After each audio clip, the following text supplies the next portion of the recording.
watch from far away, but you always knew you'd be the one to work while they all play. And you lay awake at night and scheme of all the things that you would change, but it was just a dream.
drudgery and broken dreams, it is still a beautiful world.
Gonna shill AEW tonight, ladies and gentlemen.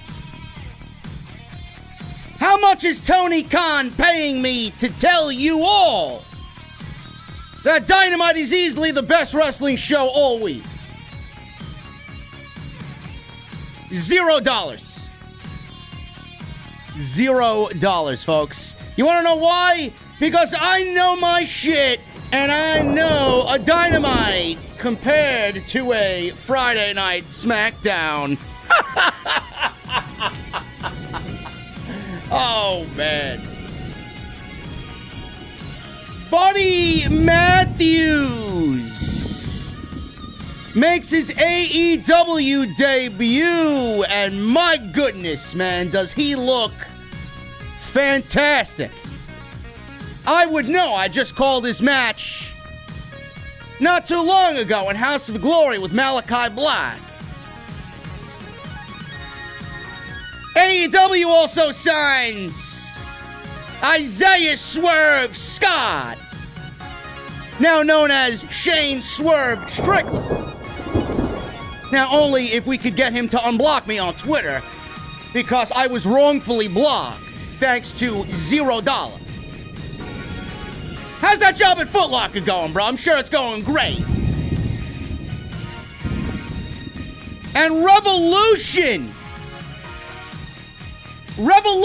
ladies and gentlemen, from top to bottom, How much is Tony Khan paying me to tell you this one?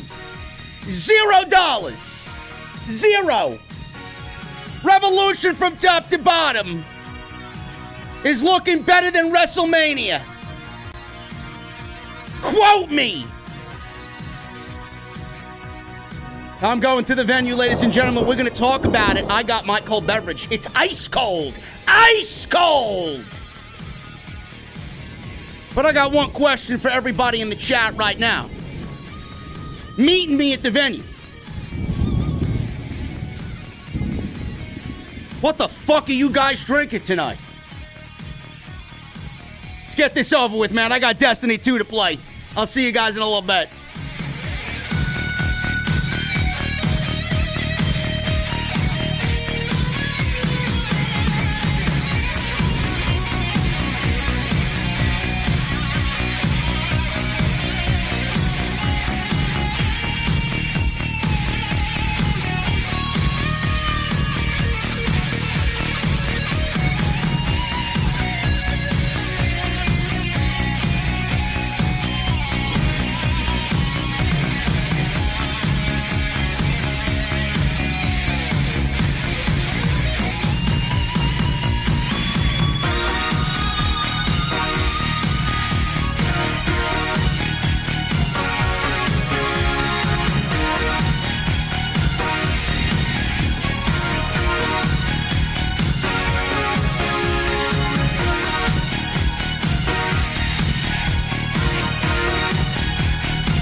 AEW successful?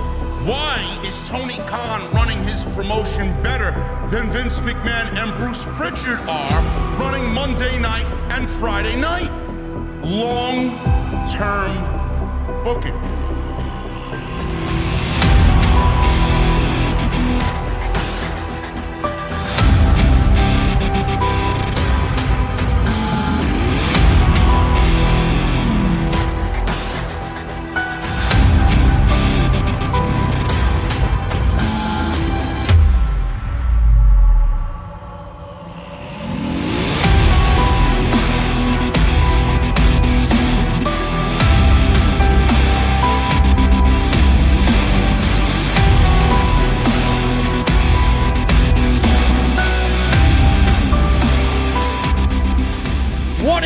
Guys, thank you so very much for joining us right here on Off the Scripts.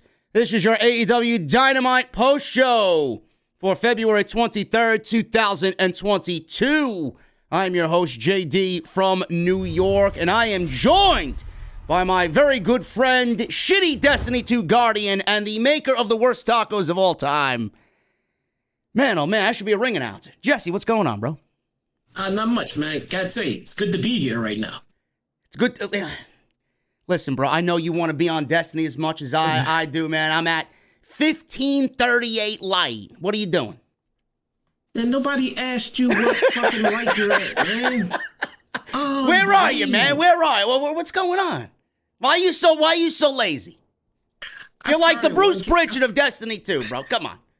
I started on my Titan, and I didn't like how hard the campaign was on a Titan solo. So I went to my Hunter, where the Void Hunter is just like cheating in the new meta right now. So yeah, of course, man. Use the 6th Coyote. You got yourself 2 dodges, 2 invisible dodges, and then a smoke bomb. It's easy money. Yep. Yeah, you can spam dodges all day long now, man. I love it. There you go. You know what Tony Khan is spamming, bro? Great wrestling. Let me tell you something right now. I'm gonna be like LA Knight. Let me talk to you. WrestleMania is coming up in April, bro, and Tony Khan is putting together a card for Revolution on March 6th that is from top to bottom better than WrestleMania. It's unbelievable. It's unbelievable. But that makes no sense, bro. WrestleMania is going to be stupendous. Oh, yeah, that's right, man. It's the Super Bowl of pro wrestling, right? Yeah. Oh, man. Can't wait to see Jake Paul stupid. Or Logan Paul. Who are the fuck? Whatever Paul's in the ring. Logan Paul, man. It's going to be great. I can't wait to see Charlotte Flair and Ronda Rousey shit it up in the main event, right? It's going to be great. Yeah, I can't believe they're going around and advertising that WrestleMania is going to be the stupidest event of all time. Well, listen, that's exactly what it's going to end up being. But I'm not here to talk about fucking the worst wrestling show of the year every year. Quote me on that. Jesse, tonight, Dynamite was from top to bottom again, an absolutely just fire program tonight. They were firing on all cylinders. It was a promo-heavy Dynamite with some great pro wrestling thrown in, with some long-term booking thrown in. Let's start at the top. Let's talk about this tag team battle royal that we got to open the show. The closing segments of it, and we'll get into how it broke down with all of the individual members of each team at the end of that battle royal. But long story short, we got the Undisputed Era, a.k.a. Red Dragon. That's Kyle O'Reilly and Bobby Fish. They are going on to Revolution to join the field of 3 teams to challenge the Jurassic Express and whoever else is going to qualify. The long-term booking, Jesse, that happened at the end of that show, Kyle O'Reilly kind of being the sly little weasel that he is. The Kyle O'Reilly, to be honest with you, that we missed in NXT when Triple H was there. He, I guess, turned his back on the Bucks, per se, and they advanced to the Revolution triple threat match. All the while pissing off the Bucks, out comes Adam Cole, out comes Adam Page. We got this whole melee happening. Adam Page cuts a great promo in the middle of the ring. And man, Jesse, the ins and outs of this entire elite and quote-unquote Undisputed Era feud that's going on, there's a lot of different avenues that they could take. There's a lot of angles and stories to be told here, and this is what I love about this so much. So when people say, oh, Adam Page's world title run doesn't really mean anything, or Adam Cole is buried, bro, all they had to do was be patient. Tonight, whatever was told was excellent. It was. They managed to build a little intrigue, or a little bit more intrigue into the Adam Cole, Adam Page match, which I think it needed some. I think it needed a little bit more something, and they did give it that. So let's see. I think they'll give it a little bit more too. It should be pretty good. Yeah, I'm excited for that match. And you texted me, it's a possibility that Adam Cole, Kyle O'Reilly, and Bobby Fish could once again all be holding gold for AEW. And that would be a great sight to see, because you and I were huge fans of what the Undisputed Era did in NXT. And they led that show, they led that brand for a couple of years. And it's happening all over again, potentially. And Adam Cole's going to be the main guy there before all is said and done. So if people were just a little bit patient instead of jumping the gun on him being buried, now you're getting the Adam Cole that you want. And now what's next? Yeah, that might be a sight. That might be a sight for the Wednesday after Revolution. Yeah. We get Red Dragon coming out as champions, Adam Cole coming out as champions, with Britt Baker as champion, all holding gold in the ring at one time. Yeah, it's going to be it's going to be a possibility for sure. So we'll see what happens after Revolution, but I'm very much looking forward to Adam Cole and Adam Page for that AEW World title. We'll talk about the Battle Royal in just a little bit. I would have changed one thing in that Battle Royal, but it's not really a major thing. Like I said, we'll get into it when we break down the show. Jesse, the other thing that happened tonight, and I love the fact, I got to throw this out there before I get into the next thing I want to talk about. I love the fact that Tony Khan did not hype up a debut or a big surprise, or he didn't sell the show based on who he's bringing in next. He just let it organically happen. Now, everybody was talking about Buddy Matthews coming out of last week's show, and he was the silhouette in the vignette that Malakai Black and Brody King cut on Dynamite last week. But I love the fact that Tony Khan didn't come out here and say, oh, we're signing one of the best wrestlers on the planet and all this other nonsense to get everybody intrigued to watch the show after the rating fell off a cliff last week. But it happens. Buddy Matthews debuts with AEW, Jesse. I'm a big fan of his, always have been a big fan of his. Well before he even made 205 Live, I was a big fan of Buddy Matthews. I was fortunate enough to call a match with him and Malakai Black with Solid Monster and House of Glory. He looks absolutely ripped. He looks fantastic. I think this role in the House of Black is going to fit him perfectly. Jesse, when those Trios Championships come around, we may be looking at the first ever AEW Trios Champions in AEW history. This group is, just by looking at them, looks perfect. Yeah, they look so much like a perfect trio that now I'm having second thoughts about giving them the trios titles right away, because after that, who's gonna beat them? Who's gonna beat them? I don't know. I'm not thinking that far ahead. I have no idea. So I mean, maybe they should spread the love around before they get it, because once those guys get those trios titles, man, I wouldn't give them to anybody else for a long time. Yeah, I know it's gonna be tough. I'm not thinking that far ahead, but just as a visual. With all three of them standing in the middle of the ring at the end of that segment, they looked absolutely perfect together. Buddy Matthews is such an underutilized, undervalued talent. I know a lot of the E-drones out there are going to be like, oh, well, another vanilla midget. Meanwhile, this guy could probably snap all of them like a twig whenever he wants. But this guy has been one of the best for a long time, not only in the United States, probably in the world. I don't know how Tony Khan's going to utilize Buddy Matthews, and we'll get into the rumor in just a little bit. It's not really a rumor right now. I believe it's more than confirmed that Shane Strickland, Swerve, is going to be on his way to AEW. A lot of talent, Jesse, is coming into AEW. The one thing that I always struggle to think about and really wrap my head around is all the talent that Tony Khan possesses. I mean, is it getting too much? I mean, Buddy Matthews is great. Swerve is great. These are guys that are no-brainers for a roster, but when is enough? Too much for what? Too much talent on the roster. Too much fun to be had? Too much what? It's something to think about, bro. I mean, not everybody's going to get TV time. You know, they only got 3 hours of television every week. Look, as a fan, that's not my problem. I know it's not our problem, but as a fan, all I see is that they have plenty of talent to fill the live 2 hours that they have. Yes. So, I mean, is it a problem in the locker room for the rest of the guys? Yeah, probably. You know, but as a fan of the product, I mean, that just tells me my cup will be filled as it pertains to being entertained. And not only that, it tells me AEW will expand, because rather than start letting people go left and right, they can expand and put on more television. So I don't see a problem with. I see the bloated locker room. I see what everybody's saying. Yes, that's the part. That's the part I'm kind of insinuating, and not the part that you're insinuating. And I mean, you make a great point. I mean, yes, the fun is there for us.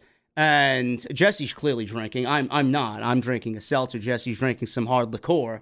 There, he takes the "what are you drinking" shit seriously here on Wednesday night, folks. Yes, I agree with you, Jesse. The fact of the matter is, every Wednesday you're going to get a different show, and that's what I love about it. It's not on Friday where we're going to get the same fucking Ricochet Sheamus match 8 weeks in a row.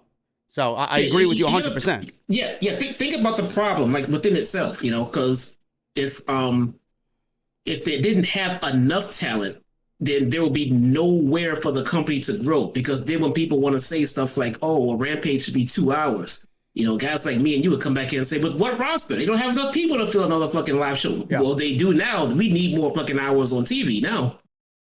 Yeah, I mean, that's like you said, it's a great thing to have. When someone goes down with injury, it's a great thing to have, because Tony Khan is not going to be scrambling to find another top guy when he's got 15 other top guys. So, I mean, it's a great problem to have. But no matter what the excuses are or the complaints are, Buddy Matthews is one of the best in-ring talents on the face of the planet, and he's in AEW, and that makes me happy, because I think he's great, and I'm genuinely happy for him after life after WWE. So that's a great thing to see.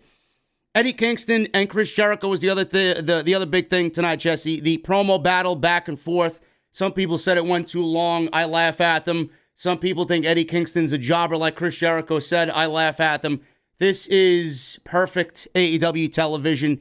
They were building to this for months now, and we're getting it. And the promo that set it off, They sold me on a match at Revolution. Eddie Kingston and Chris Jericho. Jesse, what do you think? And what do you think of the promo battle between these two? Because I thought it was, and it struck on a lot of nerves, and there was a lot of mention of Stamford, being that AEW was in Bridgeport, Connecticut tonight. But I loved every bit of it. It sold the match. There was a ton of truth in there, and nobody does it better than Jericho and Eddie Kingston.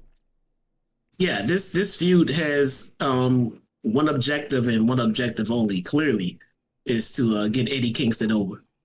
Yes. I don't expect anything less than an Eddie Kingston win. And I do like the dynamic going back and forth with these guys. And more importantly, I like how Chris Jericho is taking this seriously. I mean, you can tell he's turned his look around. Mm-hmm. He was quick to get online and rebut and argue with everybody who's saying he was out of shape. But then he got his ass in the gym. I think Chris Jericho is fucking fantastic. He is in this for, I mean, I don't know, maybe when the rumors started coming out about pay and everything else, and then it started coming to light how he was the highest paid, maybe he wanted to make sure he goes out there and fucking earn it. I don't know, but Chris Jericho seems to be at the top of his game as of late, so I think it'll be a pretty good match. Yeah, I'm expecting it to be one of Jericho's better matches, and I'm excited about it just based off the verbal back and forth that they had. And like I said, we'll go over everything that they said because there was a lot of visceral content in what Eddie Kingston and Chris Jericho brought to the table tonight. And we got your AEW news and rumors, ladies and gentlemen. And we're going to go over all of that. So we're going to do the news and rumors first, and then we're going to get into the Dynamite breakdown. And I appreciate you guys joining us on your Wednesday nights, wherever you may be. We just hit 2,000 in the venue. Thank you guys very much for all your support. If you do enjoy the stream, please hit that thumbs up. We got 570 likes on the live stream. Let's try for 1,000 minimum here on Off the Script. Make sure you guys get your super chats in. We will read them all at the end of the show. So have some fun, grab a beverage, and enjoy the show. Also, go check out all the other videos that you might have missed on the channel. Right now, there's not much, but I got 2 podcasts coming tomorrow and Friday. My attention's been on Destiny 2, The Witch Queen, so I took a nice little hiatus from wrestling for the last 36 hours. But I'll be back at it tomorrow. If you missed the Monday Night Raw post show, go and check it out. If you missed anything that happened the week prior, it's all on the homepage. Go and check it out. Elimination Chamber's there and all that stuff. Go check it out. It's on the homepage if you missed any of the content on the channel. Follow me on social media at JDfromNY206. You can follow Jesse as well if you guys are watching on YouTube. You see his @ on the bottom of the layout there. So go follow us on social media. That is Twitter and Instagram at JDfromNY206. Hit that subscribe button down below. Turn on the bell for all notifications. Jesse, why don't you plug your channel? What's going on over there in the Jesse realm with the AEW Dark stuff? Man, we are all over the AEW Dark Elevations and AEW Dark Live Watch Along. This week was not that great of a week. For some reason, they decided to put on multi-man match after multi-man match, man. It was 10-man tag after 10-man tag, and it was kind of hard to get a gist of who was supposed to get over. So we had fun making fun of this shit. So go over into my channel at Chi-Town Smark on YouTube and give us a follow. We do live watch-alongs every Monday and Tuesday. And you have taco ratings. Oh my God, man. The taco rating is more over than me, man. People want to know, man, how many tacos does a talent get? That's what we do, man. We rate the talent. There's no point in going out there and rating everybody that we see every week. So we want to see who's worthy of sending Tony Khan our taco approval rating. Well, there you go. The taco ratings. Everybody gets a taco rating, ladies and gentlemen. Yes. With sour cream, by the way. No. Don't disrespect my tacos. And also, guys, today's show is sponsored by Audible, audibletrial.com/script. You guys get 30 days free of their service and 1 free audio book of your choice. That is audibletrial.com/script. Over 200,000 choices to choose from. And a lot of that is actually wrestling related as well. Also, before we get into the news and rumors, this is the layout I want. There you go. We got Salrex. If you guys need graphics, Sal Rex has worked on some of Jesse's stuff as well. So make sure you guys go over and check out Sal Rex, the only Sal Rex on Instagram and the Sal Rex on Twitter. If you guys need any graphic services done, logo design, YouTube revamps, album covers, mixtape covers, t-shirt designs, etc., Sal Rex has got you covered. So hit him up if you need some professionally done work on any project that you're working on. One of my good buddies, a little brother to me, is Sal Rex. He's done so much work for the channel. So hit him up if you guys need anything done for your content. Jesse, let's get into the big story today. Isaiah Swerve Scott, that is Shane Strickland, has signed supposedly with AEW. And I seen this earlier today while I was finishing the campaign for Witch Queen. I'm like, oh my goodness, maybe I should have did something on the channel today. But there's not really much of news in regards to this. It's just something that I guess everybody was kind of waiting on, and now it was officially confirmed by Fightful and Sean Ross Sapp. So news about Strickland heading into AEW was reported by Meltzer, and then again today by Sean Ross Sapp.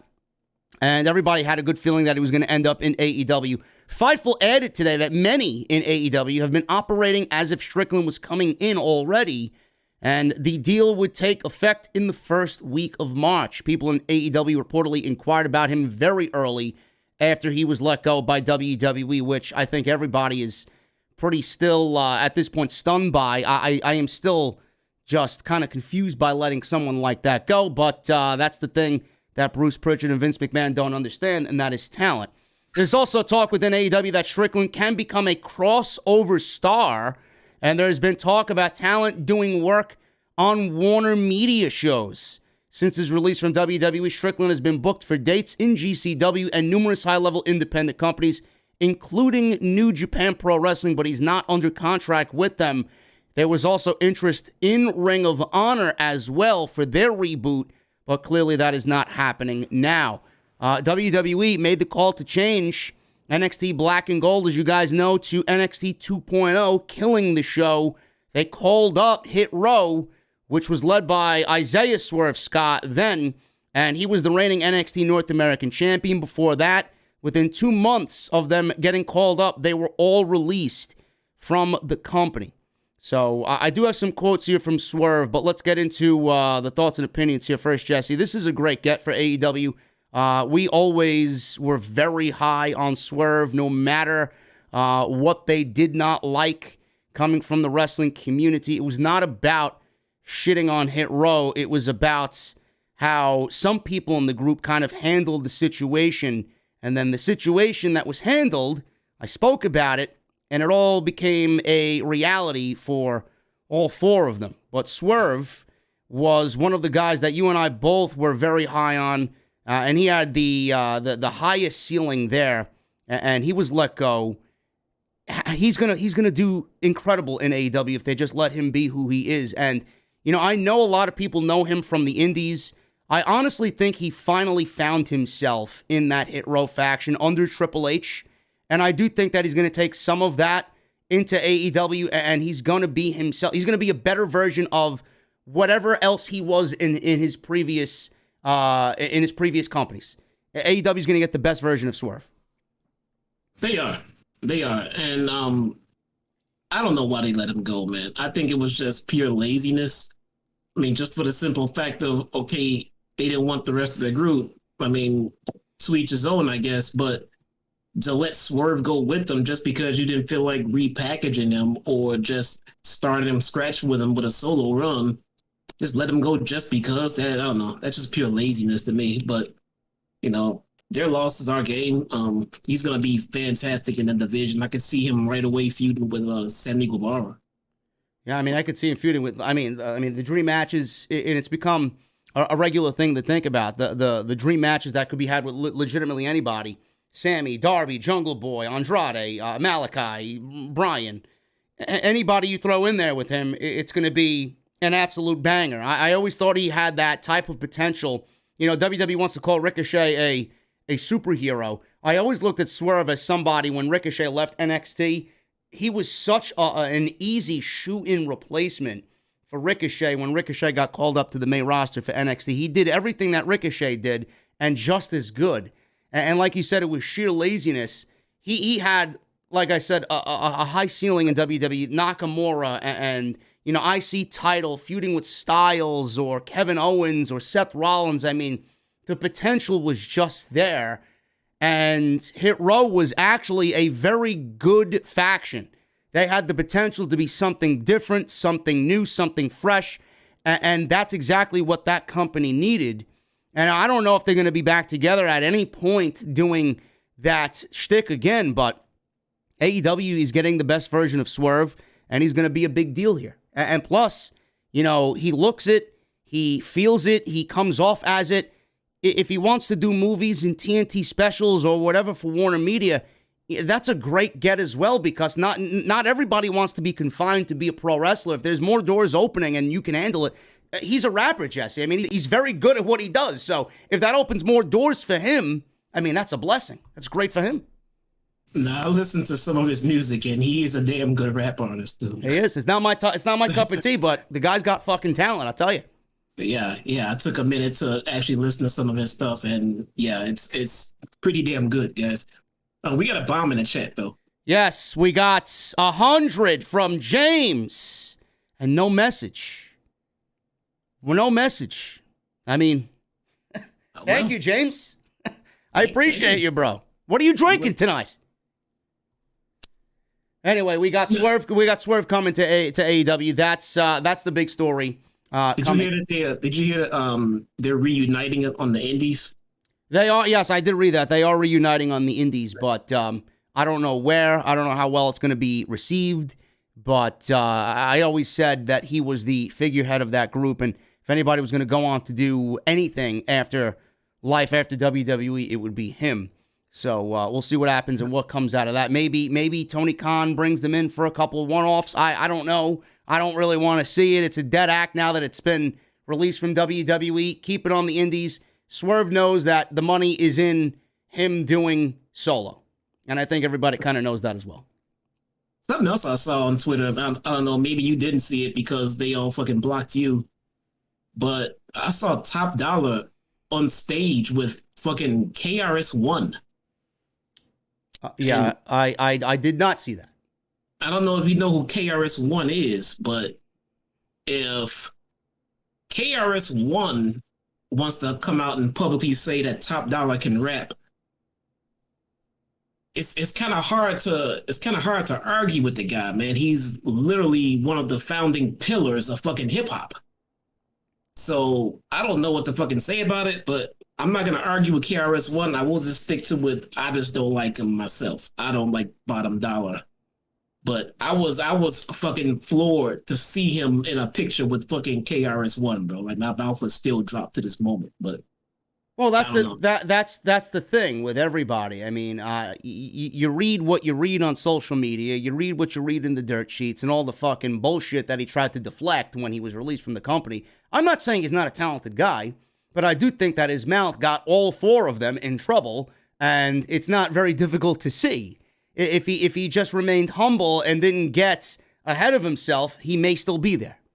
We don't know. Yeah. We'll never know. But if you say KRS-One is the founding father of hip-hop and Top Dollar's on stage with him rapping and, it's a two-way street there, who am I to say that he's not talented? I mean, obviously people do think he's talented, but he's a shit human being and he's a shit wrestler. So that's for sure. So it is what it is. But, I don't know what happens to those guys. I don't know what happens to B-Fab. Swerve is in AEW. I'm excited about it. When he debuts, I have no idea, but the dream matches are there. He's going to be a big deal, and it's going to be a great platform for him in the next couple of years. We also got this quote, which I thought was, very telling as well from Swerve. This was from WrestleGeeks, and he reflected in an interview the backstage reaction to the change, claiming that it was drastic in NXT. He says this, and I quote, I always love reading shit like this because it always makes me smile knowing that whatever Jesse and I spoke about, this was even before Triple H was fucking removed, was going to happen, and it happened. He says this, and I quote, we started seeing the higher-ups come down more and more. We were seeing the guys in suits more and more. The coaches started wearing suits instead of track jackets. They were asking for certain things of us this week, and then they were totally against the week before and the month before. It was a drastic change. Then you're seeing the focus shifting to different types of talent. The benefit was a lot of the guys that were just being stored down there, as far as the big athletes that were coming in from not pro wrestling, the pro wrestling world, that wasn't their foundation. Those guys were getting on TV and getting opportunities, but also kind of a negative because you were seeing them learn on TV. And I don't think a fan base wants to see guys learn on television. I think they want to see stars on television. They're going to be stars. I feel like there's a lot of potential stars in the Performance Center, but I don't think there's much intrigue watching them grow up to be stars, end quote. I could take that as a 50-50 reaction, Jesse. I mean, when we watched NXT 1.0 and we saw a lot of the talent grow there on TV, some of them were semi-experienced. They were not pulled from the Performance Center after 4 weeks and thrown on TV. But I could see where he's coming from, but I also like that aspect of the old NXT.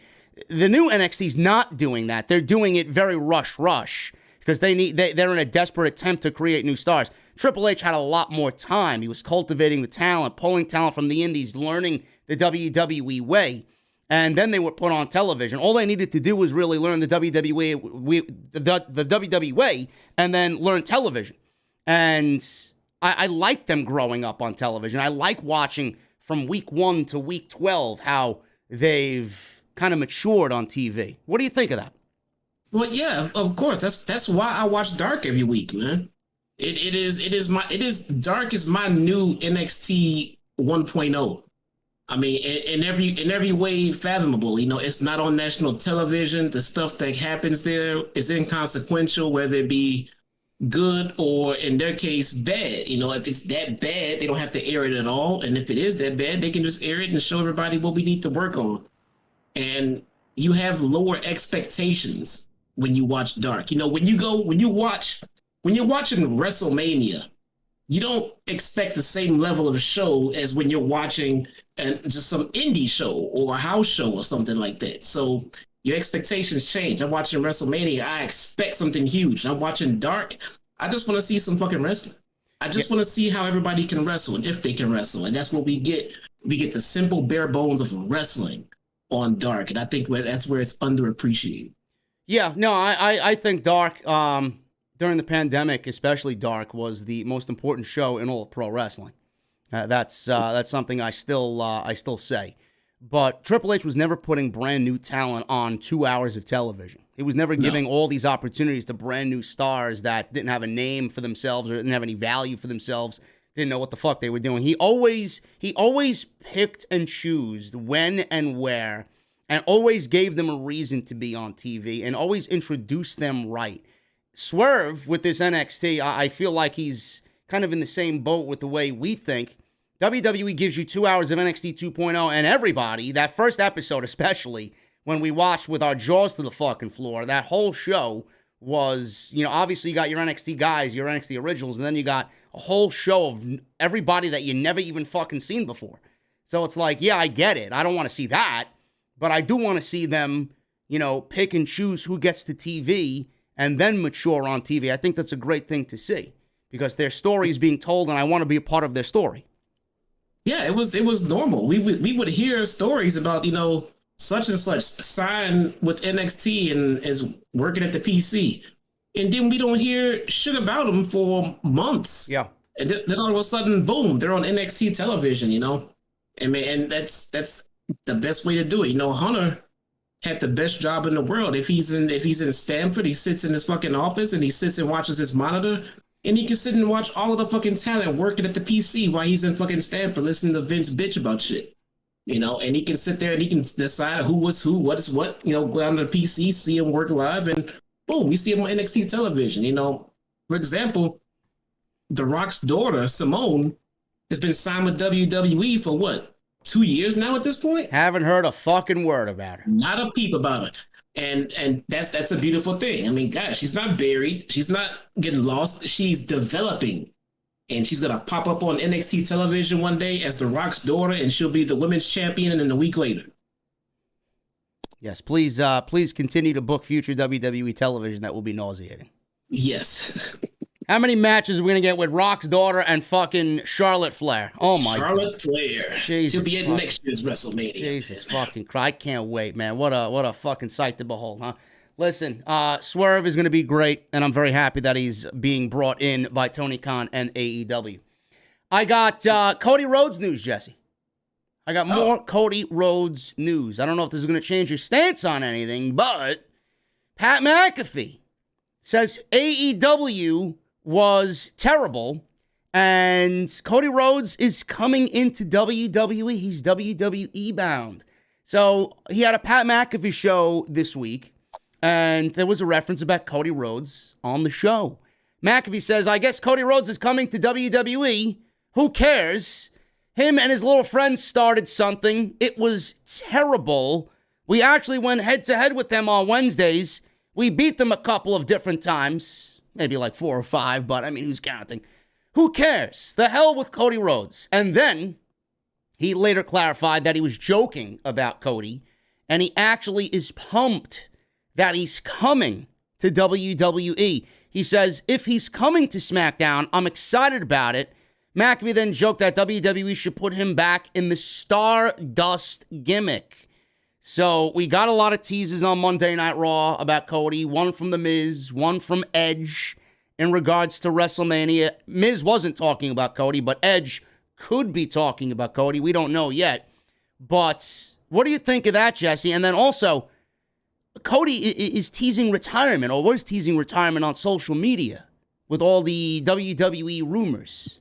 So he says he's enjoying retirement at home, and he posted a story on his Instagram with his baby and his dog, and he's enjoying life after retirement. You know, I've made some pretty bold calls, some pretty bold predictions on this show. But I think the fact that this is all a work is going to literally be my coup de grace, man. It may be. This is a big fucking work right here, man. This is a big fucking work. And he told us ahead of time he was going to be taking us on a ride like we've never seen before. And so far, he's delivering. So let's see where it goes. I don't know where this road is going, like all of you, but I do know this is a fucking work, man. And I'm not buying it. So you don't think that Cody Rhodes is showing up to wrestle Edge at WrestleMania? I don't believe so. He could.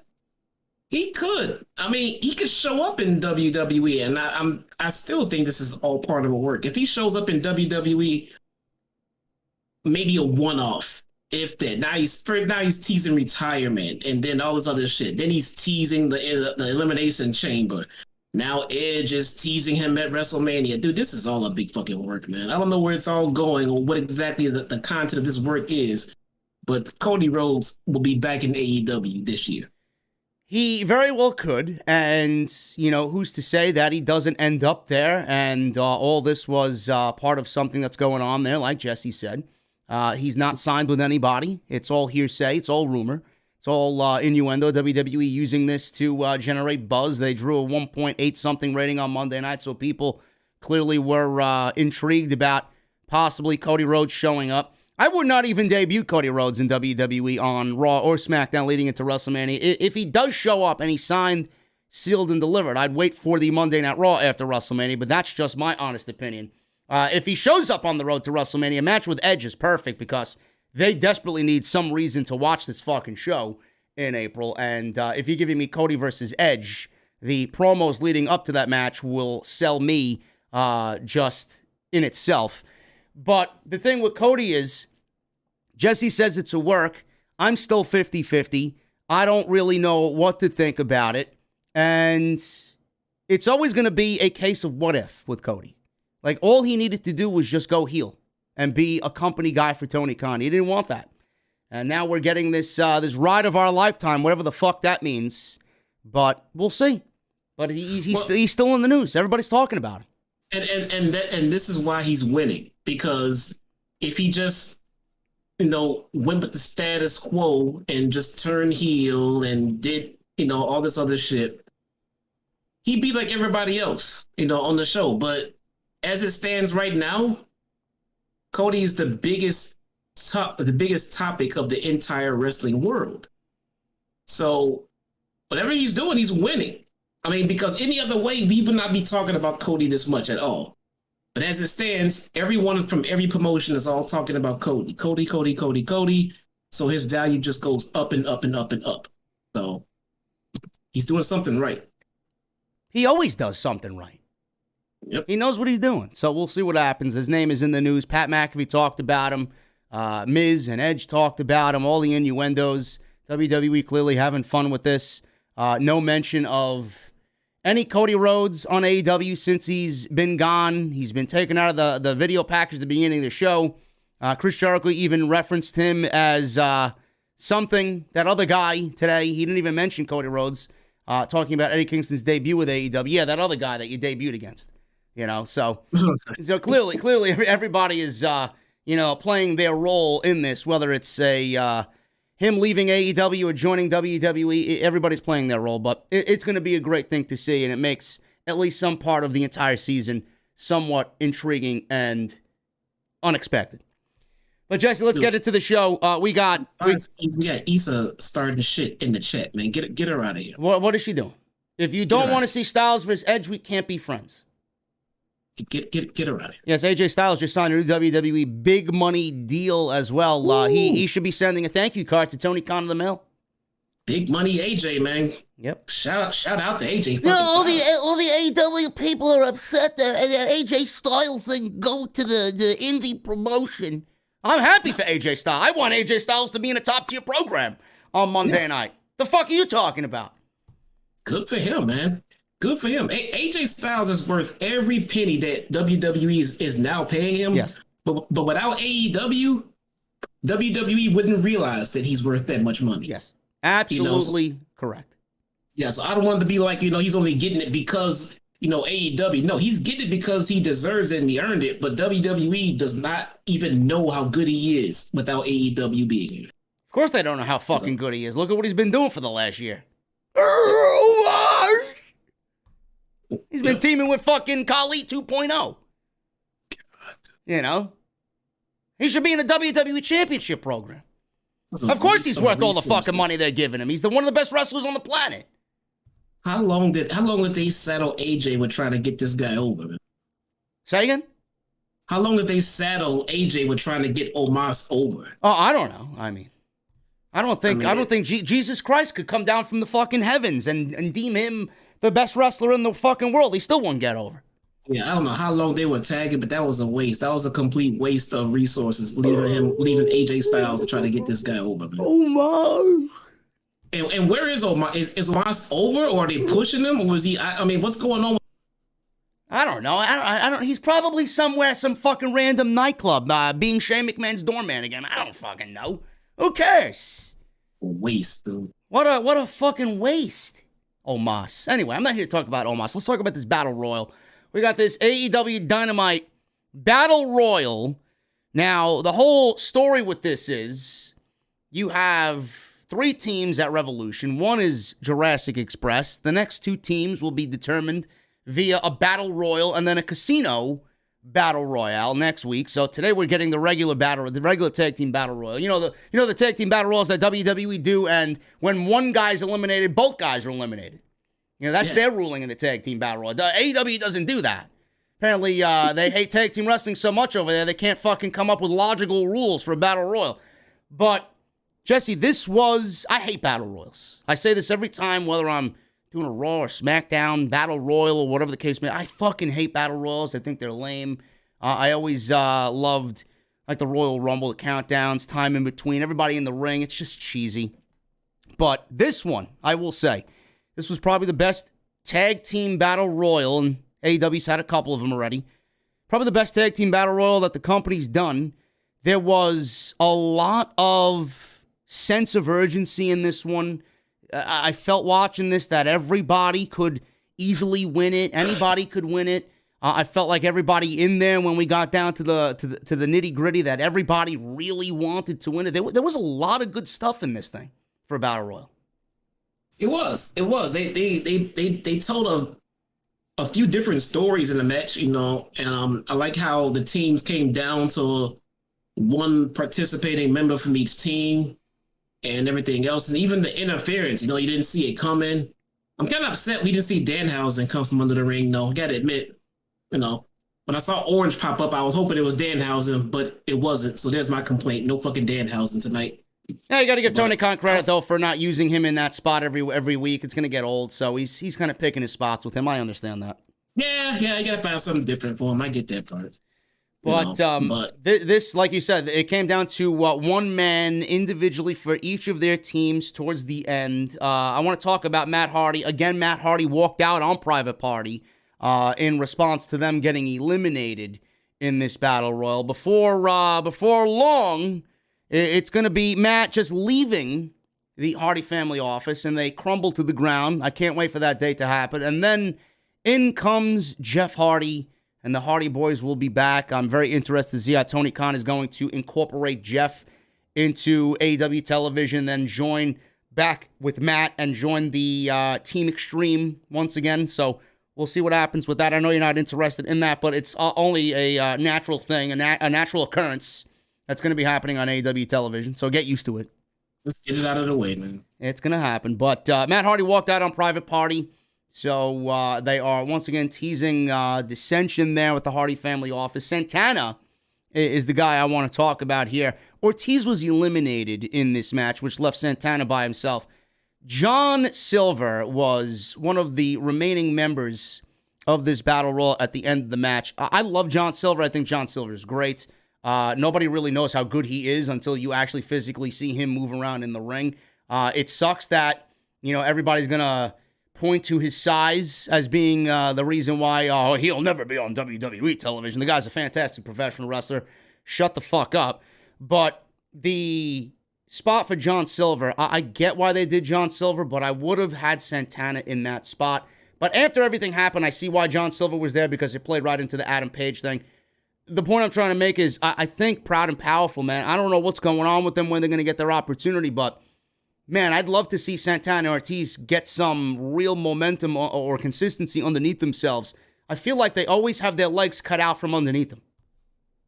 Yeah, I thought they would have been in there longer, but at the same time, now that we saw John Silver go as long as he did, I want to see some justice for the damn Dark Order, man. I want to see a little bit more respect put on their names. I mean, They got to be more than just resident jobbers at this point. I only say that because two reasons. They're fantastic wrestlers, and they're over with the crowd. So please tell me something that they're missing. I don't know, man. You know what I'm worried about with them now that you bring that up? They are year ones, aren't they? Yeah. How many of them is Tony Khan actually going to bring back in year 3? Probably all of them except Colt. I don't know. It's a very interesting topic, of discussion. I listen. You and I both praise Stu Grayson and Evil Uno. I would not. I would love to see them have more of a priority role on AEW in the tag team division. They are fantastic.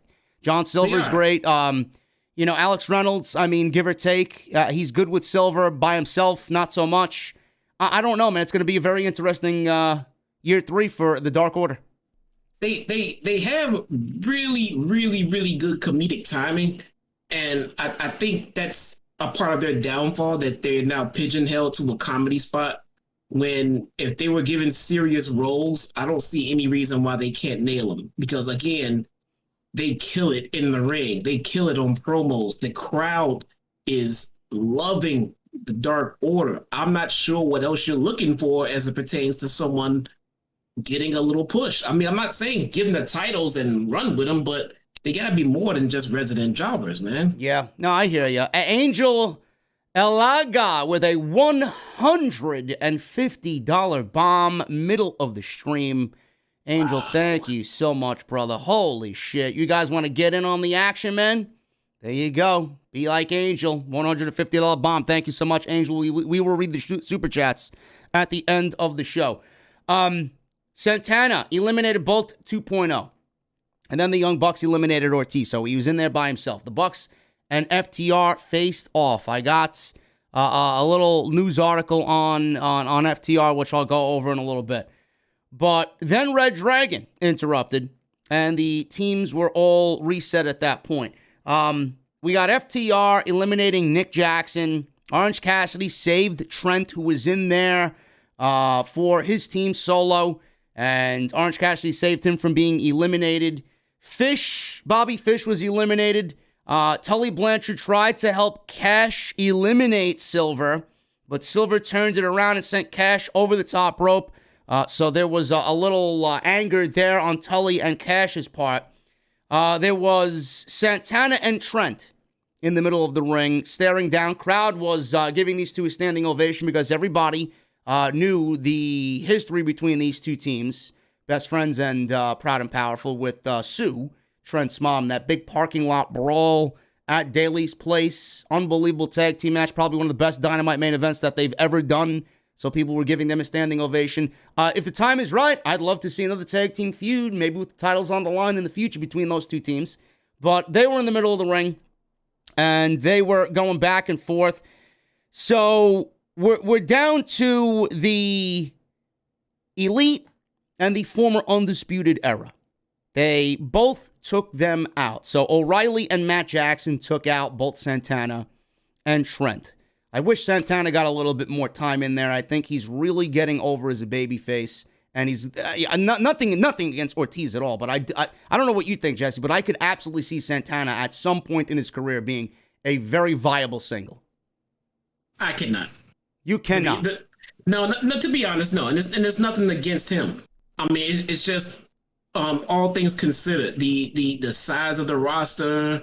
I'm not saying it's going to happen this year or next year. I'm just saying, when all is said and done, if he wants to go single, he's got the promo ability to do so, and he's got the look. I mean, he looks incredible. Right, but then what happens to Ortiz? I don't know. I mean, that's a question that we always ask about tag teams. What happens when Montez Ford is a single and Angelo Dawkins is by himself? Oh, we know what happens there. That's not a question. We know what happens there. Same thing that happens to Tucker. Yes, which will eventually happen to Otis at some point too. But yes, it's always a question that's going to be brought up. Who's the Jannetty? Yep. I'm not saying Ortiz. Ortiz is not a Jannetty by any means. No, he's not. But I'm saying I'm not saying they have to break up. I'm saying if he wants to win singles gold, they could do it as Proud and Powerful. No. He's been strong on the mic lately, which is fantastic because he can go ahead and show the promo loads for the team. I just want to see the tag team division take off a little bit, because like I said, it's been stagnant.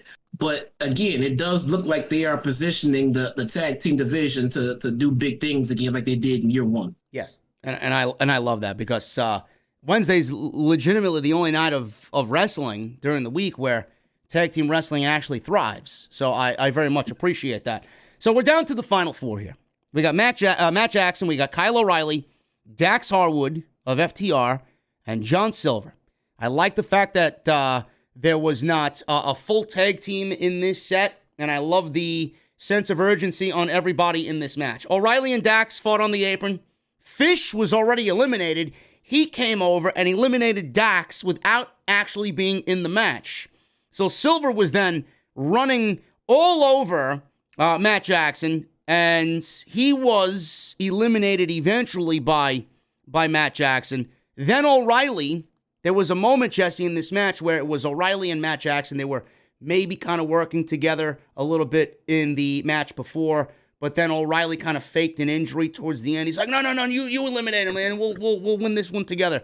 And he kind of stepped to the side. Matt eliminated John Silver, and then Kyle O'Reilly pulling the ruse on Matt Jackson. He eliminated Matt Jackson, and Red Dragon wins the tag team battle royal. This is the Kyle O'Reilly that we all love, Jesse, in NXT. I don't know what happened in 2.0. They stripped all of that away from him and teamed him with fucking Von Wagner. This is the Kyle O'Reilly that we need in AEW, and we're getting him, and I love it. And they're going on to Revolution. What do you think about Red Dragon getting that one slot in the triple threat match at the pay-per-view? Yeah, I think I think we're in for a New tag team champions. Yeah. Well, I don't know. Come on, man. Listen, if you're gonna get the Bucks and Red Dragon in that match, bro, is Jurassic Express gonna be able to survive, or are they gonna go extinct? Come on. Look, it's a multi-team match, right? You see what I did there? Yeah, extinct, right? Yeah. Okay. All right. It's a multi-team match, so we're gonna get a lot of spots. We're gonna get a lot of fuckery. We're gonna get a lot of this, a lot of that. I think Jurassic Express is gonna come out on top with all kinds of shenanigans going on. I don't think Jurassic Express is gonna lose it until they get a one-on-one match, but I would hate to see them get the titles and then lose them this quickly. So right now, I think it's just about putting on the most entertaining tag match they can put on at Revolution. But as much as I would love to see, the titles go somewhere else, I don't want to see Jurassic Express drop the titles this soon. Yeah, you're probably right. I think Red Dragon and the Elite play into a bigger story here, one that doesn't really need the tag team titles, and that story is Omega coming back. I don't even know if Cole is going to beat Page at the pay-per-view, so we don't know. Omega could show up at the pay-per-view and kind of surprise everybody, and then off to the running we go with this big feud and this inner turmoil with the former Bullet Club and all these friends and the Elite and Undisputed Era. It's going to be crazy. So they don't necessarily need the tag team championships. So you may be correct in that. Jurassic Express cease to live another day, and we get these two other teams, the Bucks and the guys in Red Dragon, to feud together, and the titles really aren't a necessity for what's going on there. Yeah, I want Kenny to get as much rest as he wants to before he comes back on another tear. But at the same time, we got Switchblade here, man. We got Adam Cole here. We got all this stuff going on, man. We can use Kenny back to spin the wheels in that whole little situation with that group. So yeah, I hope he comes back soon. Me too. I think it's kind of getting to that point in AEW's lifespan where Omega's been out as long as he's not missed, but he's very missed at the same time. And I don't mean that that he's not missed in a bad way, because Tony Khan's got a lot to kind of cover his tracks with him being out. But someone like that, how great he is and how influential he is very much missed. But after the match, Jesse, we got Hangman Page storming to the ring. He takes out both Red Dragon because they attacked him in previous weeks. Adam Cole tries hitting Page from behind with a sneak attack. Page turns around and starts going after him. Before Page can hit his lariat on Cole, Red Dragon removes Cole from the ring, so he was going for the buckshot, and Adam Cole was dragged out of the ring by his buddies. Page takes advantage of O'Reilly being thrown in the ring, took him out instead with the buckshot, and O'Reilly's playing up to the buckshot was really fucking hilarious. He was just stumbling over himself, turning around, and he got that lariat in his face. So after this and the lariat, Page got on the microphone, and he's telling a story about Cole's desire to win the AEW World title. He says Cole never realized he was moving closer and closer to a 6-foot hole in the ground. He says Cole's taking one step too close to the grave, and the better Adam will hit him. So I'm loving what's going on here. There's a lot of moving parts. Adam Page, very kind of, in your face. He was very vocal. We need Page to be direct on that ass kicker as world champion. And I like this promo. Meanwhile, the Undisputed Era guys, they were all kind of talking shit on the outside, and Bobby Fish was snarking away, and Kyle O'Reilly was making some sarcastic remarks. There's a lot of moving parts here, Jesse, and again, I'm 50-50. I'm glad it's not as predictable as a lot of what we usually see on Monday or Friday nights with this world title. It could honestly go either way, and it's one of those situations where if Page wins, I'm okay with it. If Cole wins, I'm okay with it. If either guy loses, I'm okay with it, because we know where all of this is leading potentially, and I'm okay with either decision. Yeah. I like how Hangman looked tonight. Yes. I think he's looking a lot better coming out of that Lance Archer feud where I just did not like how the world champion was looking when he found out he had to face his opponent. Yeah. In his opponent's own style of a match. You know, my super badass babyface champion should not be worried about any motherfucking body for any reason. So when he got jumped by Red Dragon, he brought his ass out tonight to whoop some ass. That's just how he looked. He came out and I'm whooping somebody's ass. And I want to see Hangman look like a badass, not have to mentally, physically, or any kind of way retreat from anyone. So he should be a babyface with balls, not one that's gonna. I understand what they were trying to do and make Archer look strong, but at the same time, you don't want your champion to look weak. But they rebound from that. He looks strong tonight, and it should be a really good match. Yeah, I'm very excited about this and the tag team title match coming up at Revolution. Really, really good stuff here. This is long-term booking at its best in AEW, folks. Jesse, there was a Dax Harwood story I quickly want to go over before we get into the next segment, which is MJF. Dax was on Renee's podcast and said Shawn Michaels, HBK, the Heartbreak Kid, made fun of him after bonding in NXT. So he was talking about how upset he was about the Revival's beatdown on Raw 25. If you guys remember, it was FTR out there, and they were embarrassed by D-Generation X at the Manhattan Center, and Finn Balor came out there with Triple H too sweet and everybody. Not sure if you remember that, Jesse, but it was at Raw 25 at the Manhattan Center. And he says this to Renee. For a lot of guys, it's like, oh, it's a paycheck, who cares? But not me. There's a legacy I want to leave. But what happened, and that happened, and I talked to Shawn Michaels about it, that was the first time we had talked since the Performance Center days. I told him, man, this happened, tore my bicep, went through a really dark period and thought I was going to quit. But thankfully, I have the greatest wife in the world, and she supported me and brought me out of this funk and out of this dark place, and I'm here now, and I'm super happy. He said, I was the same way. I was in this very dark spot in my life, you know, and I have my wife. She's beautiful. She pulled me out of this dark spot, too. You and your partner are way too talented to be doing what you're doing tonight. You are way too talented to stay at this point.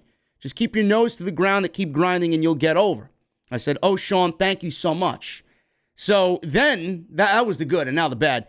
Harwood continued to talk about how things changed when Michaels and him were in front of his friends.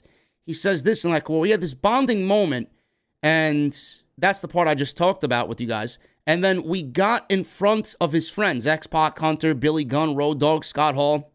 And as soon as we got in front of his friends, he started making fun of me and making fun of my situation and what happened with my bicep. I was like, oh man, I just poured my heart out to you. And as soon as we get in front of your friends, because we're going over that they're going to beat the shit out of us, you decide to take all that stuff and make fun of me about it. End quote. I mean, I don't see why he would bullshit there in regards to that. That sounds pretty fucked up. And the one thing that comes to my mind, Jesse, is that Bret Hart is always and will be greater, always, over Shawn Michaels. Yeah. I mean. Yeah, I heard the story, man. That was kind of messed up. That was kind of messed up, man. I mean, and remove the kinda, because that was just messed up. And I'm like you, I believe him. I believe I believe he has a single reason to get on Renee's podcast and just fabricate a story like that. Plus, it sounds like some shit that Shawn and his clique would do. Yeah. So I don't know what to say about that, man. He's 100% right. That's bullshit. It is bullshit. It's kind of sad that Shawn Michaels at his age acting like he's at fucking recess in high school when he's around his friends and someone just poured their heart out to him. But the one thing I take away from this, and this is the type of guy that I would love on a roster if I was in charge, and Tony Khan is very lucky to have a guy like Dax. It's not a paycheck to him. He says, yeah, clearly you want to be paid for as great as you are, and they're one of the best tag teams on the planet. I'm sure they're being paid very well. But it's about being paid as well as being happy. How many people can say that they're actually happy while also being paid? Not many. But he says, there's a legacy I want to leave. And that line stuck out to me because with what they do, they're not the prototypical guy that you think about watching WWE, or they're not the prototypical team, rather, that you watching WWE TV and you see them on TV. Oh, these guys look like jobbers. They look like what I used to watch back in the day, even in the 80s. They're a fucking tag team. They're not flashy. They don't wear these fucking bright colors. They don't have pyro. There's nothing overly over the top about them. They're just Dax Harwood and Cash Wheeler. They're FTR. They're ingrained in the old school. And what they love of the old school, they bring to the new school and make it new. The fact that he wants to leave a legacy, Jesse, that to me, that's the type of attitude that everybody should fucking have when they join a pro wrestling promotion. Yeah, you want to be paid, but everything that you do in that ring should fucking matter, and you should be proud of it. I love that. Yeah, I agree. I mean, I don't know why Sean did what he did, other than that was the way of life back then. When those guys were together all the time, that's how they treated the other talent. So I guess he just fell back into his ways after they all got back together to hang out for that one night. I don't know what it is. You know what I'd love to know if Shawn Michaels is that same way in NXT when talent's coming up to him asking, well, Mr. Michaels, how come I'm not on TV? Yeah. Is he like that with the students down there or the people he's working with in NXT? Fucked up. Really fucked up. Anyway, that was on Renee's podcast. If you guys want to go listen to that, I'm sure it is on YouTube and where other Spotify or iTunes, wherever other podcasts are. So make sure you guys go and check that out. I didn't really listen to it yet, but I will eventually get to it. But that was a quote from the podcast with Dax Harwood. MJF. Do we have any mods here? Do we have mods? Why? Because people are complaining that someone needs to be kicked out, and I'm not paying attention. And I just looked at it and saw we have 47 mods in this channel and no mods here. Who's Ukraine under attack? Okay, get him out of here. Okay, there you go. Some fucking troll. There you go. Enjoy the rest of the show, guys. As long as it's not some fucking geek in the community who waits 4 weeks to fucking spam in the chat, I'm okay. MJF. Let's talk about MJF. He hits the ring. He's here to discuss his dog collar match with CM Punk at Revolution. So he's in the ring, and the first thing I noticed, Jesse, is he's got some watery substance flowing from his eyeballs. Yeah, he was cutting onions in the back. I'm like, yeah, I mean, this isn't Titus Catering. I don't know what Tony Khan's catering looks like, but I don't know why MJF would be in the kitchen cutting onions. That's Dana Brooks' job, but yeah, he was crying. He comes out crying, and he says he knows he's not the easiest person to like, but he wants an opportunity. Audience is booing him. MJF says it's easy to believe he was raised with a silver spoon in his mouth, but he says the only reason he got out of bed this morning was wrestling. He says he loves AEW, and meeting CM Punk meant the world to him. MJF says he has a severe problem of ADHD, and every day at school for him when he was growing up was hell. He says football was the one thing he was good at. He was only one of 2 Jewish kids on the team. MJF asked the crowd if there are any Jews in the house, and he got booed. I laughed at that line, but it is what it is. So I'm sure somebody will complain about it. He said one day he saw his teammates walking up to him, but they looked angry. They were holding rolls of quarters, and they all threw the quarters at him. They said, "Pick it up, Jew boy." So he went home and he cried, but he stopped and remembered he got to meet CM Punk. CM Punk was his hero, the guy he looked up to. He wanted to learn how to speak up for himself and be like CM Punk. He had football scholarships left and right, but he didn't care. All MJF wanted to be was like CM Punk. MJF referenced the moment CM Punk quit WWE and he started to raise his voice and yell and said he left all of his fans. He left me. And he says he buried his happiness and dreams after learning about Punk leaving WWE. MJF made a promise to not leave people high and dry that look up to him. He declares himself better than CM Punk. and Punk knows it.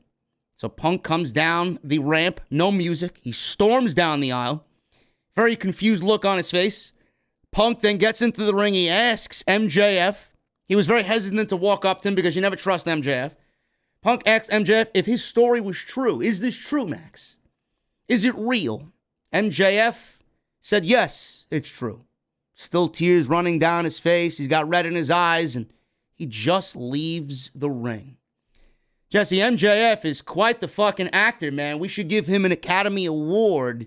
Clearly, Punk knows this is all a troll job, and I don't think Punk is going to fall into the trap of Mr. Maxwell here. This is so good. This guy said he has ADHD, had trouble learning and dealing with school. He get bullied all the time. He had quarters thrown at him, and the people called him Little Jew Boy. Fuck you. Boo. Get the fuck out of here. So good. Only MJF could fucking cry on his way to the ring, have tears down his face cutting a promo, and people are still fucking booing the guy, man. But at the end of the promo, I'll tell you what, some people were fucking cheering his story. You know? MJ run into a burning building, save 10 orphans, and come out and get booed for it, dude. This guy is fucking great. There are some people in this industry that we watch on TV every week, and you could say, you know, at any given point, no matter what's going on TV, oh, he needs to turn heel, oh, she needs to go babyface, or vice versa. MJF just gave you a babyface promo and got booed in Connecticut. So I don't know what that tells you guys, but what it tells me is that MJF is fucking incredible at his job, and no matter what he does, he will be a heel for the entirety of his career. Forever. And the best one. I mean, I loved it. I don't believe it. I don't think Punk believes it. I was one of the people laughing at him while he was crying because I think we all kind of know MJF at this point. But Punk is not going to fall for this. Punk is too smart. But what's the whole deal here, Jesse? This was a very weird stance. For somebody that's not watching AEW television and they know CM Punk to be the babyface here, and MJF, if you watch a couple weeks, know him as a prick, you know, what was the whole, I guess, process of this? What are they thinking going into Revolution with something like this happening 2 weeks before the pay-per-view? Some kind of tactic to get Punk to drop his guard for some reason or another. So we'll get to wait and see next week to see what the purpose of getting Punk to drop his guard was all about. We'll see. Maybe he's trying to get the stipulation changed. You know, maybe he's trying to, MJF, he's got something up his sleeve. Why he's doing it, don't know. We gotta wait to find out the why. But the execution was fucking great. Yeah, the execution was great, and that's exactly what I was thinking. I'm like, and maybe he doesn't really want the dog collar, because he never really said, you want the match, I'm gonna give it to you. You got it. He never really agreed to the match. So I think he's kind of, upset that the match is happening. He never agreed to it, trying to change the stipulation. But if this does work out the way you said, and Punk does drop his guard, is that going to be an excuse for AEW to give Punk a clean loss here at Revolution, or you rather them not have any funny business here and just have him go into the pay-per-view and lose because MJF is just the better guy and needs the win? MJF is the more important talent right now for AEW. By a stretch too. I know Punk is making a lot more money, but MJF will be making Punk money, 5 to 10 years from now, and he'll be leading this whole company. So I think at the end of this, MJF needs to come out on top. Clean or fuckery. I mean, I'd rather it be clean, but one way or the other, Punk needs to be looking at the lights again, and he still won't be affected by this loss. No. I don't think anything Punk does. If he loses to anybody, he's not going to be affected by it. I just don't want to see him lose, a lot. But, he's bulletproof. And I think he kind of, like, we talked about this for weeks now. He knows why he's there. He's there to put over people like MJF, and people need to understand that. Exactly. Everybody that Punk has beaten before all benefited from just being in the ring with Punk. MJF was Punk's first opponent that if he didn't win, it would have been a negative outcome for MJF. So this is one that Punk needed to lose, and That's just what he did too, and it looked great. He lost twice in one damn match, dude. Punk is such amazing at what he does. I don't think there's anybody watching this program that doesn't think CM Punk is not going to win that world championship. So it doesn't really matter. He's going to be in the 3 years that we got him, and who knows, he may be here longer. He will win a world championship. So what happens on March 6th for MJF is the most important thing in his entire life. CM Punk is going to be a world champion. We need to make people believe in MJF to get him to a world championship and then have him win that world championship. It's guaranteed for CM Punk in the eyes of many. We need people to believe in MJF to get more of those people to feel like it's a guarantee for him as well. So that's why we're here. You know what? To be honest, man, I don't know if Punk will ever win the world title. I'm telling you right now, I don't want to hear nothing from you, man. When AEW has their stadium show, bro, I'm telling you right now, it will be Bryan and Punk for the world title. I mean, look, it will never be a bad thing. All right, I don't want to be like, I don't want to see Punk win the title. No, it won't be a bad thing. But if he does it, I wouldn't be shocked, man. From the way Punk has been talking, it just feels like he's not back to climb the top of the mountain. He's literally back to help this company thrive and to get the young talent over because he likes how they're treating pro wrestling. Now, it's not to say that he's not ever going to get a run, but if he doesn't, it wouldn't shock me, man. It seems like he's just trying to come back part-time and do what's right the way part-timers should be doing it and not burying younger talent. Yeah, I mean, I agree with what you're saying, but I just think that there's too much money left on the table for Tony Khan with Punk. I mean, the matches are there. The match could have been there with Cody. That would have been fucking phenomenal. Punk versus Cole, Punk versus Bryan, Punk versus Andrade, or anybody, really. I mean, anybody you put in the ring with him could be a possible world title caliber match the way we wanted in AEW. I mean, you talk about the Forbidden Door. Punk wants Okada. Okada wants Punk. Like you said, maybe we don't need a world championship on Punk to get those type of caliber matches. Punk versus Omega. I do think that it adds a level of intrigue. Punk himself is a title. He's an in-ring attraction.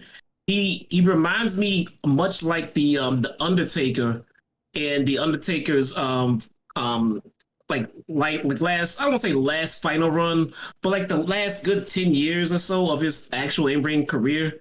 I don't think how many times has Taker actually won a world title? 2? 3? Out of his career. But the thing is, just being in the ring with the Undertaker is an accomplishment and an award to anyone. And I think that'd be kind of the same level as Punk. You're in a match with Punk, you win. Yeah. No matter what happens, you win. And you get Punk versus whoever, that's an attraction.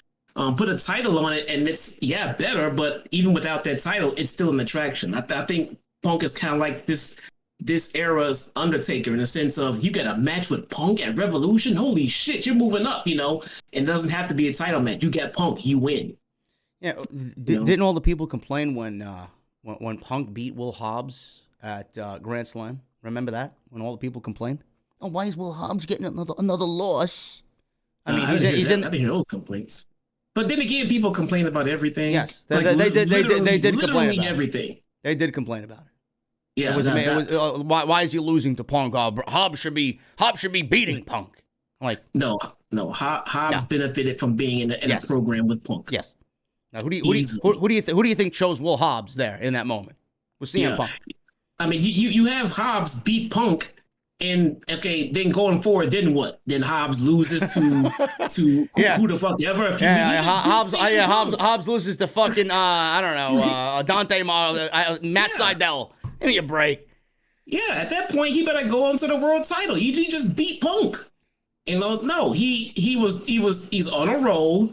He was doing great. He got Punk. He fought in a fantastic match. He took an L. Then he went on to continue great. And he's still being built up. He was elevated with that match with Punk, man. No harm there at all.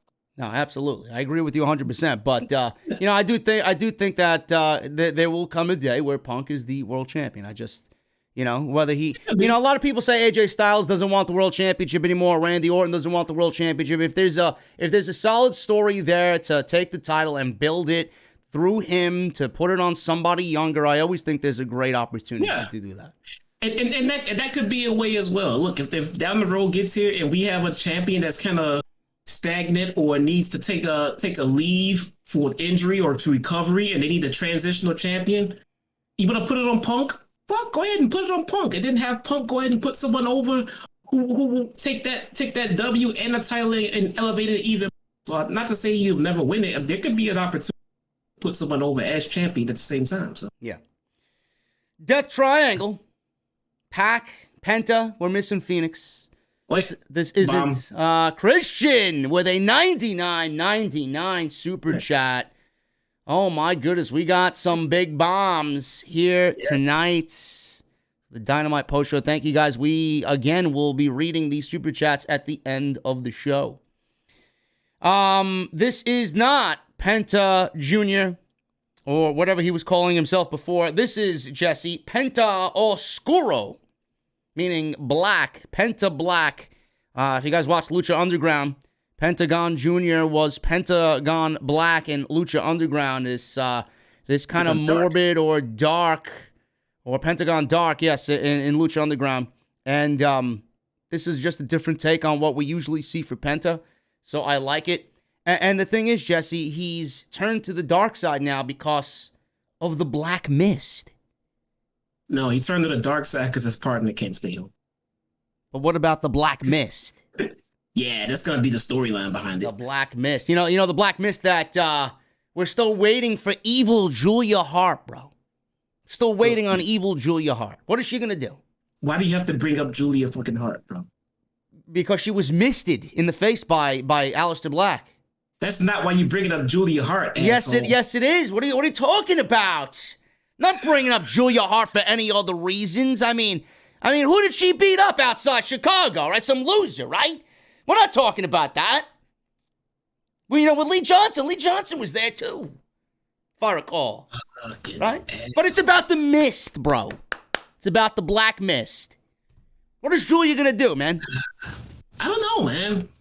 I don't know. Because it's starting, I mean, now they've added Buddy and everything else. The idea of her joining this kind of seems a little bit distant now. So now, what are they doing with her at this point entirely? Because they're still playing up that angle. She's now Emu Julia. Julia Blackheart.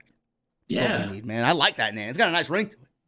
Oh my God, Christian! Whoa, Christian with another 100 in super chat. Jesus fucking Christ, man! Should I give him the lease to the building? This guy could pay the fucking rent to the venue. Christian, holy shit, Christian! Thank you so much, brother. Can you hire him and get rid of Issa? Who? What? No. What? No. Why are you talking about getting rid of Issa, man? Because she's in Puerto Rico enjoying the sun, bro. Will you leave her alone? Please. No, she leaves. No, she doesn't fucking come to work. You thought Julia Hart was bad. Don't let me get Issa on you, bro. Yeah. She's not gonna go so easy on you. Yeah, I'll take that back. I don't need Issa looking. No. Anyway, we got this tag team match, Kings of the Black Throne. This is Brody King and Malakai Black versus Pac and Penta Dark here on Dynamite. I thought the match was very good. I don't really get a sense that the crowd cared too much, Jesse. For the big moves, they oohed and they awed and they popped for the big moves, but it was mostly kind of a tame crowd for this. Why do you? I don't know if you felt the same thing or saw the same thing, but if you did, why do you think that is? I don't know, man. I wish I knew, but I don't know. I don't. Maybe because the House of Black has been hot and cold, on and off, here and there. Yeah, it's all over the place. Yeah, there's not one set storyline, and the storyline that they were going with, they haven't really kind of, maneuvered back to yet. And case in point, who ate the L tonight? Well, I'll get to that. I did not like who ate the L tonight, but I'm trying to figure out why that individual did eat the L. But, they were brawling. That's a part of it, though. That's what part. They're hot and cold. He's losing here. I mean, what happened with Julia Hart? I mean, give me some direct. I mean, look, I like where they're going with this Buddy situation and everything else, and Brody King. But again, it's a little confusing where they're trying to go with this whole organization, right? Yeah. Well, before the bell, they all brawled before the bell. Penta dove onto both King and Black. Pac immediately hit an absolutely stunning, beautiful 450 splash on Malakai for 2 in the ring. King tagged in took Pac down, big clothesline. I like the way he moves. He throws his weight around a lot. He's very intimidating. King used Pac to take out Penta before landing a big-time tope himself through the ropes. Black tagged in, hit a German bridge suplex on Pac. Another picture-perfect suplex there. That got it too. So we got Black and King now. Went for their finishing move, Dante's Inferno. But Pac broke it up. Pac landed a series of pump kicks and a German on Brody King. Well, Black made a blind tag. He went for the mist. So he did try and missed. But Penta came over and covered Black's mouth. And the commentary team was really selling the fact that Penta put his hand over Malakai's mouth. He swallowed his own mist. He got taken out of the match. And Penta covered Black's mouth at this point and then rolled him up, Jesse, for a 1-2-3. So the Black Mist was thwarted by Penta, and Malakai eats his first pin in AEW. Not really a fan of how he... Well, I guess they tried to cover it up by him swallowing his Black Mist, but I don't like the fact that he took an L here. Yeah, I mean... And the only thing I could possibly think of is Brody King is too new, and they don't want to beat him yet so soon. And then they had the debut of Buddy Matthews, which now makes them an even formidable group. Now a trio instead of a duo. So maybe their mindset is, well, he could take the L. We just enhanced his group. I don't know. But why does it need to be an L, period? I don't know. Because, I mean, look, Penta's coming out with a new gimmick. He's not losing. Pac, I saw Pac's record. I have no idea. I had no idea he lost. That guy lost like, what was it? 12, 13 fucking matches already or something like that. But why are we having Malakai come out with Brody and they're gonna debut Buddy and make the group stronger in a losing effort? Why not? I mean, look, it could have been a DQ to the sense of Buddy came out to prevent Malakai from losing, and that's how the stable was, formed in the ring. I don't understand why they have to come out and form it after a loss. People in the chat are saying this is not his first loss. I stand corrected. Cody Rhodes defeated Malakai Black. Like, no, he's got 2 losses already. You said this was his first. Yeah, I made the mistake. Yes, this is his second loss in AEW. That's his third. His third? Ooh. Yeah, he already had 2 losses. On the graphic, it said he had 2 losses already. Who the fuck did he lose to besides Cody? No, somebody. I don't know. I don't remember. Was it Pac? I don't know. Somebody in the chat, go look it up. Who did Malakai get pinned by besides tonight? It's Cody and who else? Jesse says he saw 3 losses. Yeah, Chad will find 2 it. losses. He came out with 2 L's on the graphic. I don't know. Well, Cody's pinned everybody, really, so it's not really surprising. I don't know why I had forgotten about that. This is his first tag team loss. I should really correct myself there. But, he's so special, I don't think he should be losing matches. Let's get back to that point. I don't think he should be losing matches. Period. No. No, I mean, they want to have him be the head of this ominous stable, supposed to be badasses. I mean, I don't see why he's out there taking L's like that. This guy's forming a crew that's equivalent to the one that Brody Lee was forming when he was running a Dark Order. You can see Brody out there taking unnecessary L's. Yeah. So, well, I don't know. The Trios Championships need to be a thing this year. They honestly need to be willed into existence in 2022. Now, Yes. I mean, there's a lot of teams that I could instantly point to make Trios champions. You could do you could do anybody. You could do the Elite. You could do the former Undisputed Era. You could do Dark Order. You could do Jurassic Express with Christian. I mean, you could do anybody, really. But, Yeah. I mean, look at how many fucking tag teams are in their regular tag team division, 2-on-2. And then look at all the fucking trios teams that they could put together and make dream matches out of. And make these matches feel important. Because you know a 6-man's coming when Phoenix comes back. So I just want these matches to have meaning. I want these wins to matter. I want championships to be, on TV and make these teams have more to fight for. It's going to be a great thing. I don't know what's taking so long. Yeah, be fun. But at the end of the match, this is where the bigger story of the entire match comes into play. we got the lights going out. So we got Brody King attacking both Penta and Pac, and the lights go out. King ambushes Penta, big beatdown, and Black brings in Penta's shovel. Lights go off, and Buddy Matthews is in the ring. I don't know why Buddy Matthews needs the lights going out, but this is Tony Khan's MO. Lights go out. Big surprise, big debut. So Buddy Matthews. Black thing. Yeah, it's. I guess so. Yeah, I guess that's right. But lights go off. Out comes Buddy Matthews. He's in the ring already when the lights come on. Black is backtracking. He's like crawling away in the ring. Black looks like he saw his worst enemy just standing there right in front of him. So Black backs away from Matthews. He's very afraid, playing it up. Then Matthews, out of nowhere, is teasing if he's going to attack Black, because they have a history and everybody knows it, or attack Pac. And he ends up attacking Pac, Jesse, and then he joins Malakai and the House of Black. Matthews stomps Penta's face into a chair as he was propelled to do this, forced to do this by Malakai.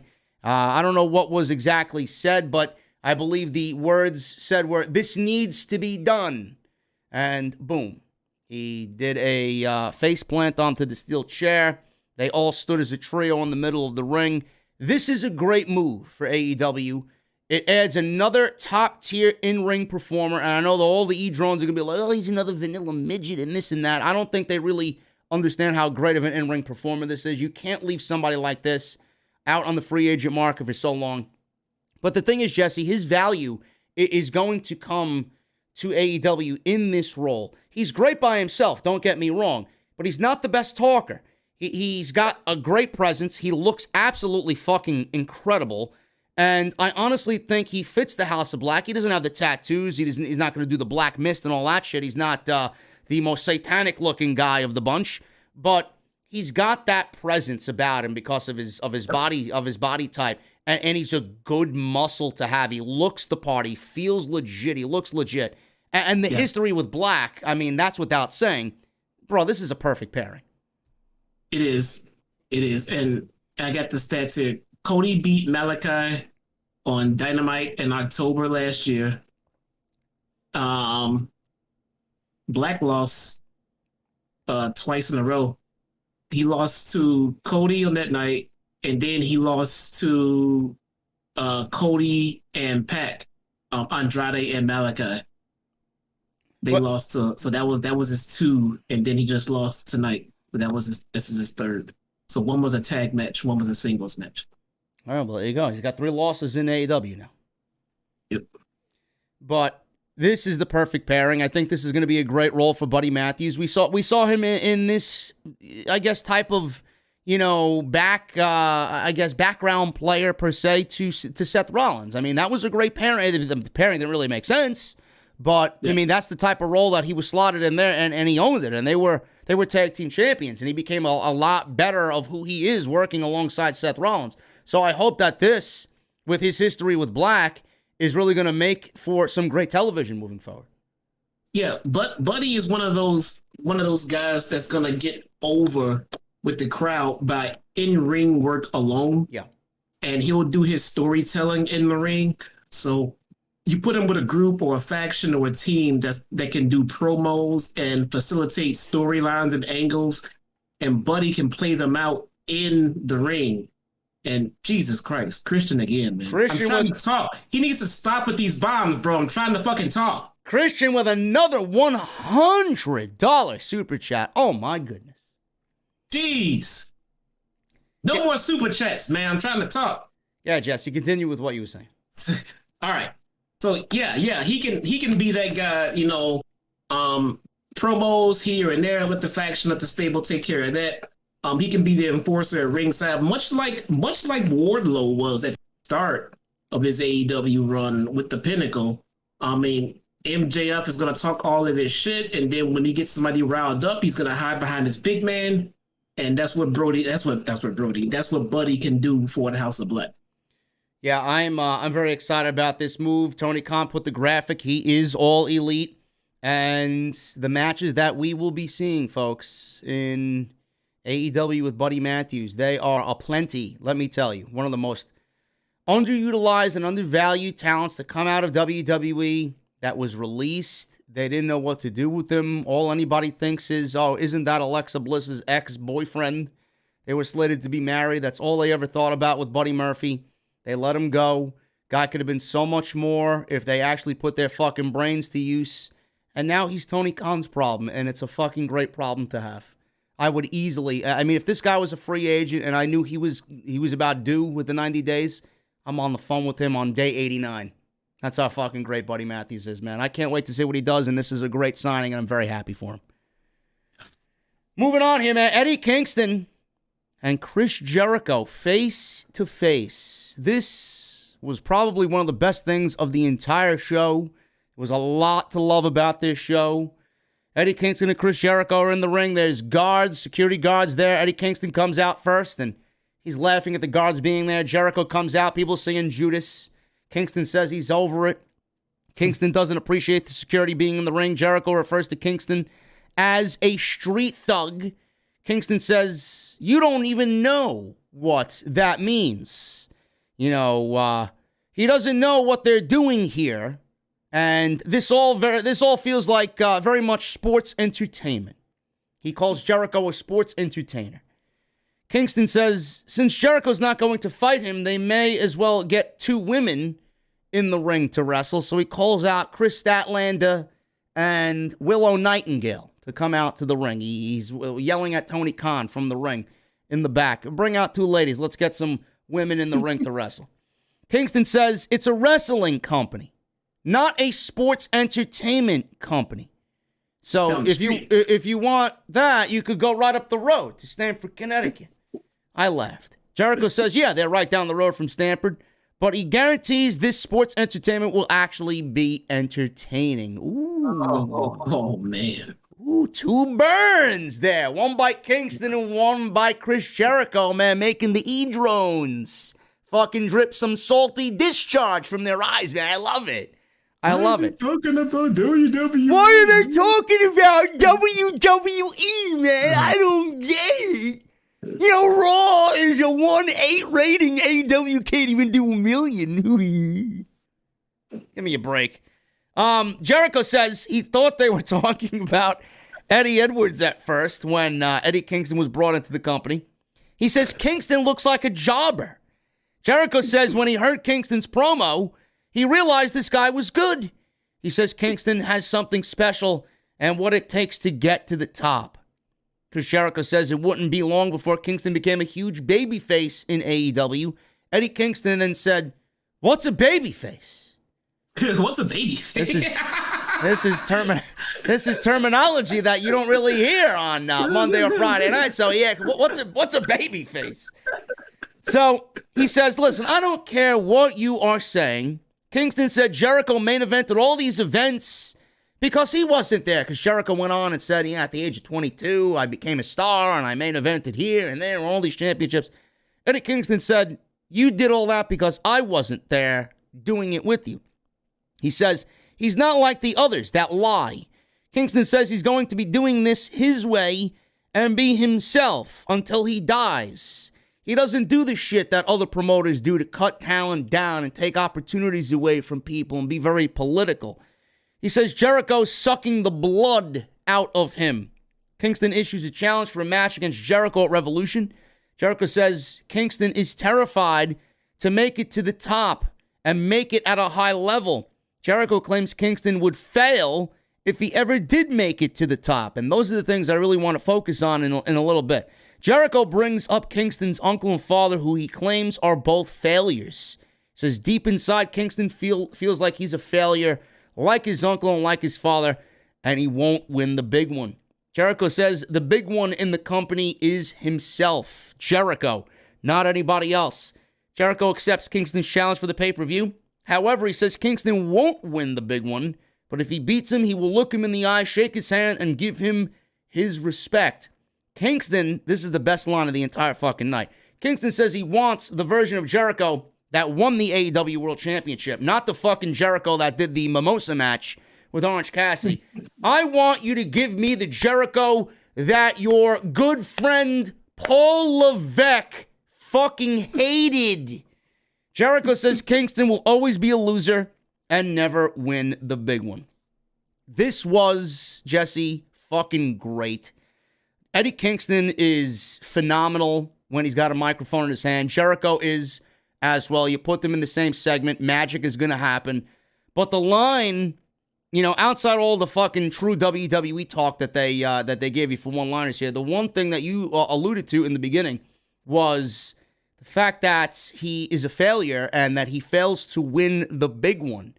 Do you think that they're possibly setting up one final push for Eddie Kingston to maybe go after the AEW World Championship? Not necessarily win it. Maybe they tell a feel-good story for it, but is this the start of something a little bit more for Eddie Kingston on AEW television, and Jericho's going to be that catalyst to kind of give him that push?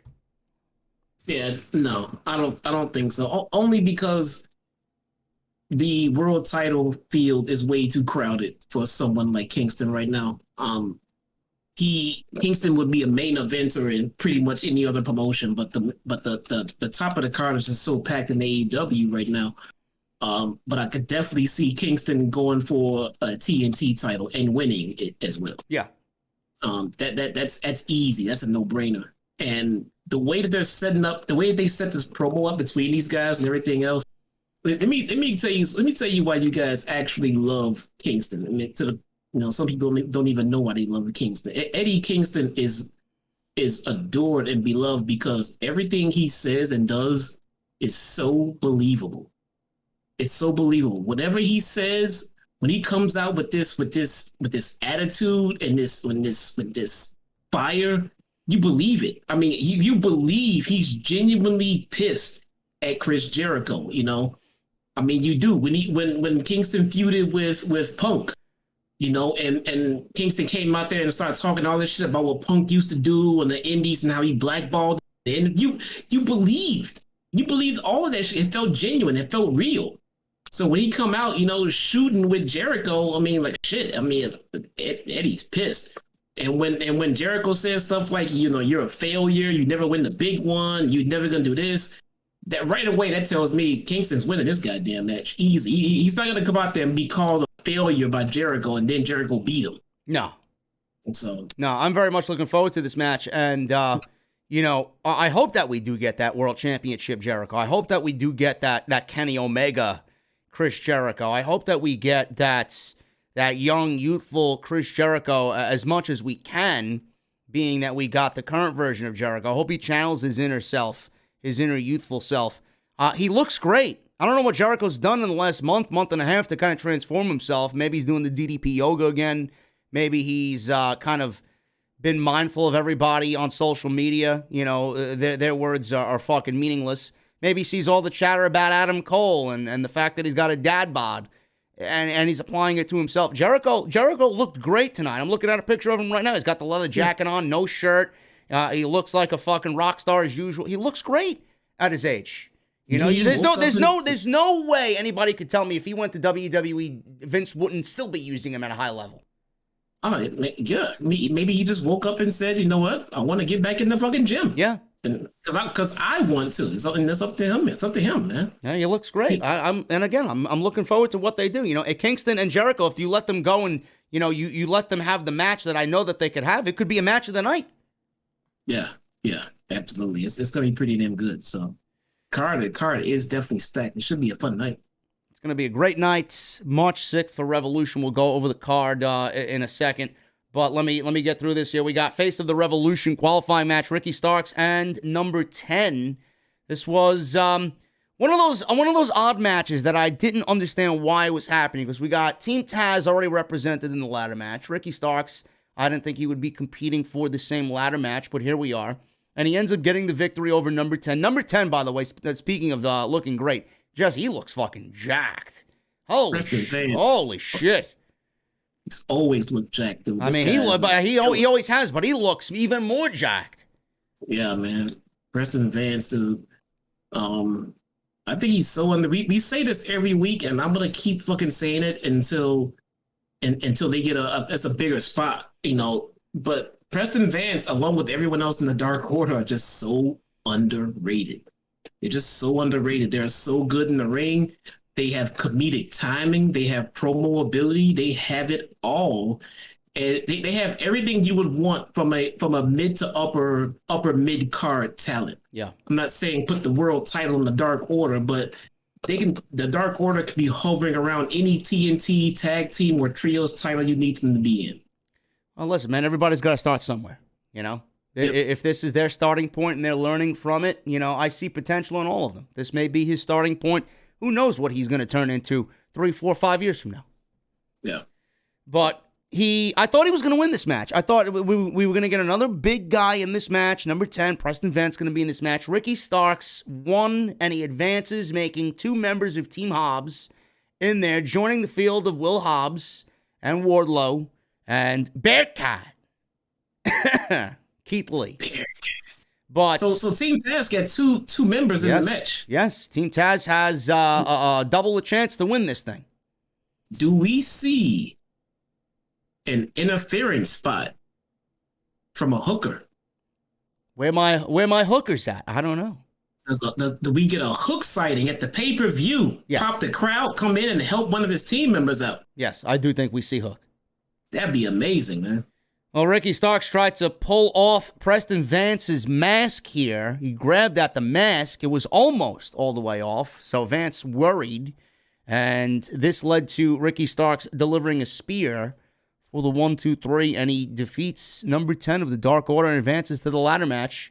So we have 2 more qualifying matches to come. Who that is, I don't know. But we have quite the ladder match coming up at Revolution, number 1 contender for the TNT Championship. Adam Cole and Red Dragon, they were backstage. Young Bucks accused Red Dragon of double-crossing them. They still have a chance to find their way into the title match next week at Revolution. Adam Cole says they have to get along with the Young Bucks because he has a lot on his plate with Adam Page. So the Bucks will have another opportunity at Revolution next week, and do you think they get in, Jesse? Is it going to be the Bucks and Red Dragon in that triple threat tag team match? Yeah, why not? I mean, again, I don't think the titles are leaving Jurassic Express. So right now, it's just about putting on the best match. Yeah. So would adding the Bucks to the match make it a better match? Yes. Yeah. Yes. So, yeah. TBS Championship, Jade Cargill defeated the Bunny. This was okay. Jade looked okay here. I'm not going to... Unnecessary. What? What's unnecessary? The match. The match was unnecessary. I thought you said my comment of okay was unnecessary. I'm like, what the fuck are you talking about? No, the match was unnecessary. Yeah, the match was completely unnecessary. But, you know, they're doing the Jade thing, which I'll allude to. She alluded to. I'll get to in a second, which I don't like. But Jade dominated right from the start, taunting with some push-ups and all the fucking posing. She held Bunny in an arm lock. Bunny avoided a strike and whiplashed Jade's neck over the ropes before sending her into the barricade on the outside.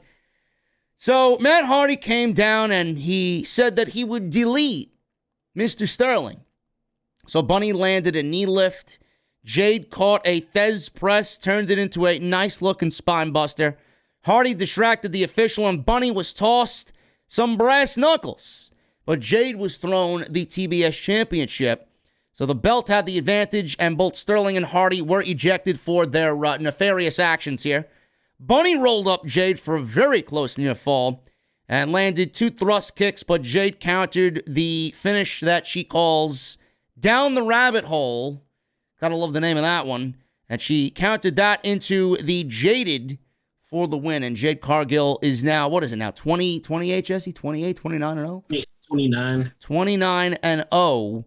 28. After the match was over, Jade Cargill took the microphone and she says to the crowd in Bridgeport, Connecticut, "Who's next?" I mean, Jesus fucking Christ. Tony. Don't say that. Don't say Tony that. Khan. Don't say that. TK, please. I know what you're trying to do here, bro. But don't start having her not only emulate Goldberg, but start using his lines. There was chants of Goldberg in Bridgeport, Connecticut on an AEW television show, and my skin started to crawl. I'll Fuck tell you this, Bill though. Goldberg, okay? Just want to throw that out there. I'll tell you this. Jade looked good out there tonight. From the moment she came out, everything about her screams star. She is looking better and better every week. I will say I like the green hair too. Yeah. She is doing it. She still has a way to go in the ring, but even that's improved.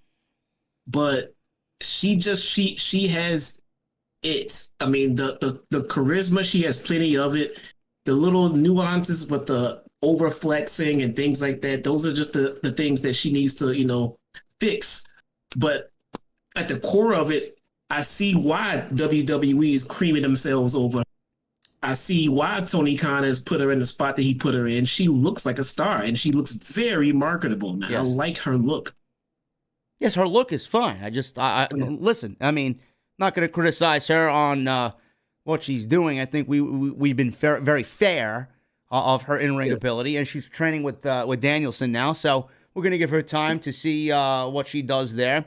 But I don't want to have her come out here and be Jadeberg on AEW television. No, that has to stop. I mean, that has to fucking come to an end immediately. I don't know if that was off the script or not, no pun intended, or if that was something that Tony Khan is really pushing her to be, the next Bill Goldberg, the female version of Bill Goldberg. Who's next, she says. Tay Conti makes an appearance. She says she's going to be the one to beat Jade's ass, races to the ring. She gets in Jade's face. Bunny interjects, attacks Tay because they got something going on, or had something going on. And Tay Conti gets knocked out. So Jade eventually takes advantage of this and delivers a nice-looking pump kick to Tay Conti.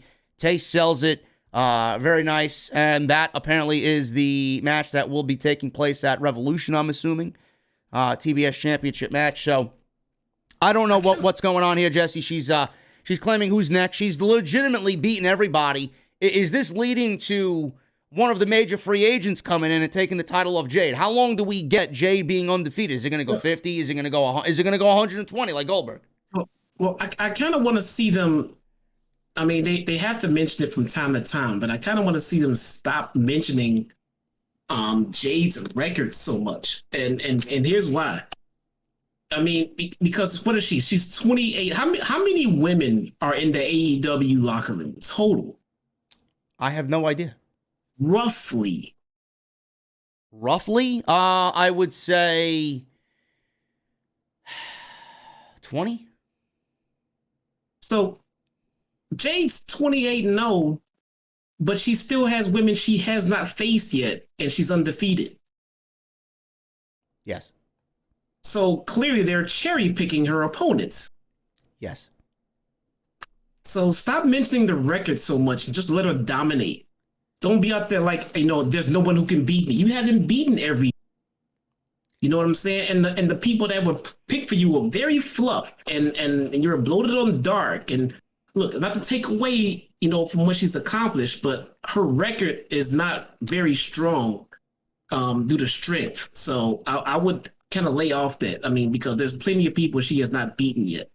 But nonetheless, she's looking great. I don't want them to start down this Goldberg shit and this undefeated record shit and let it just lay off the record for a little bit and just let her go dominate. The record can come back up from time to time during major feuds. Yeah, but I don't want to hear from commentary anymore that the Bunny was Jade's greatest opponent to date.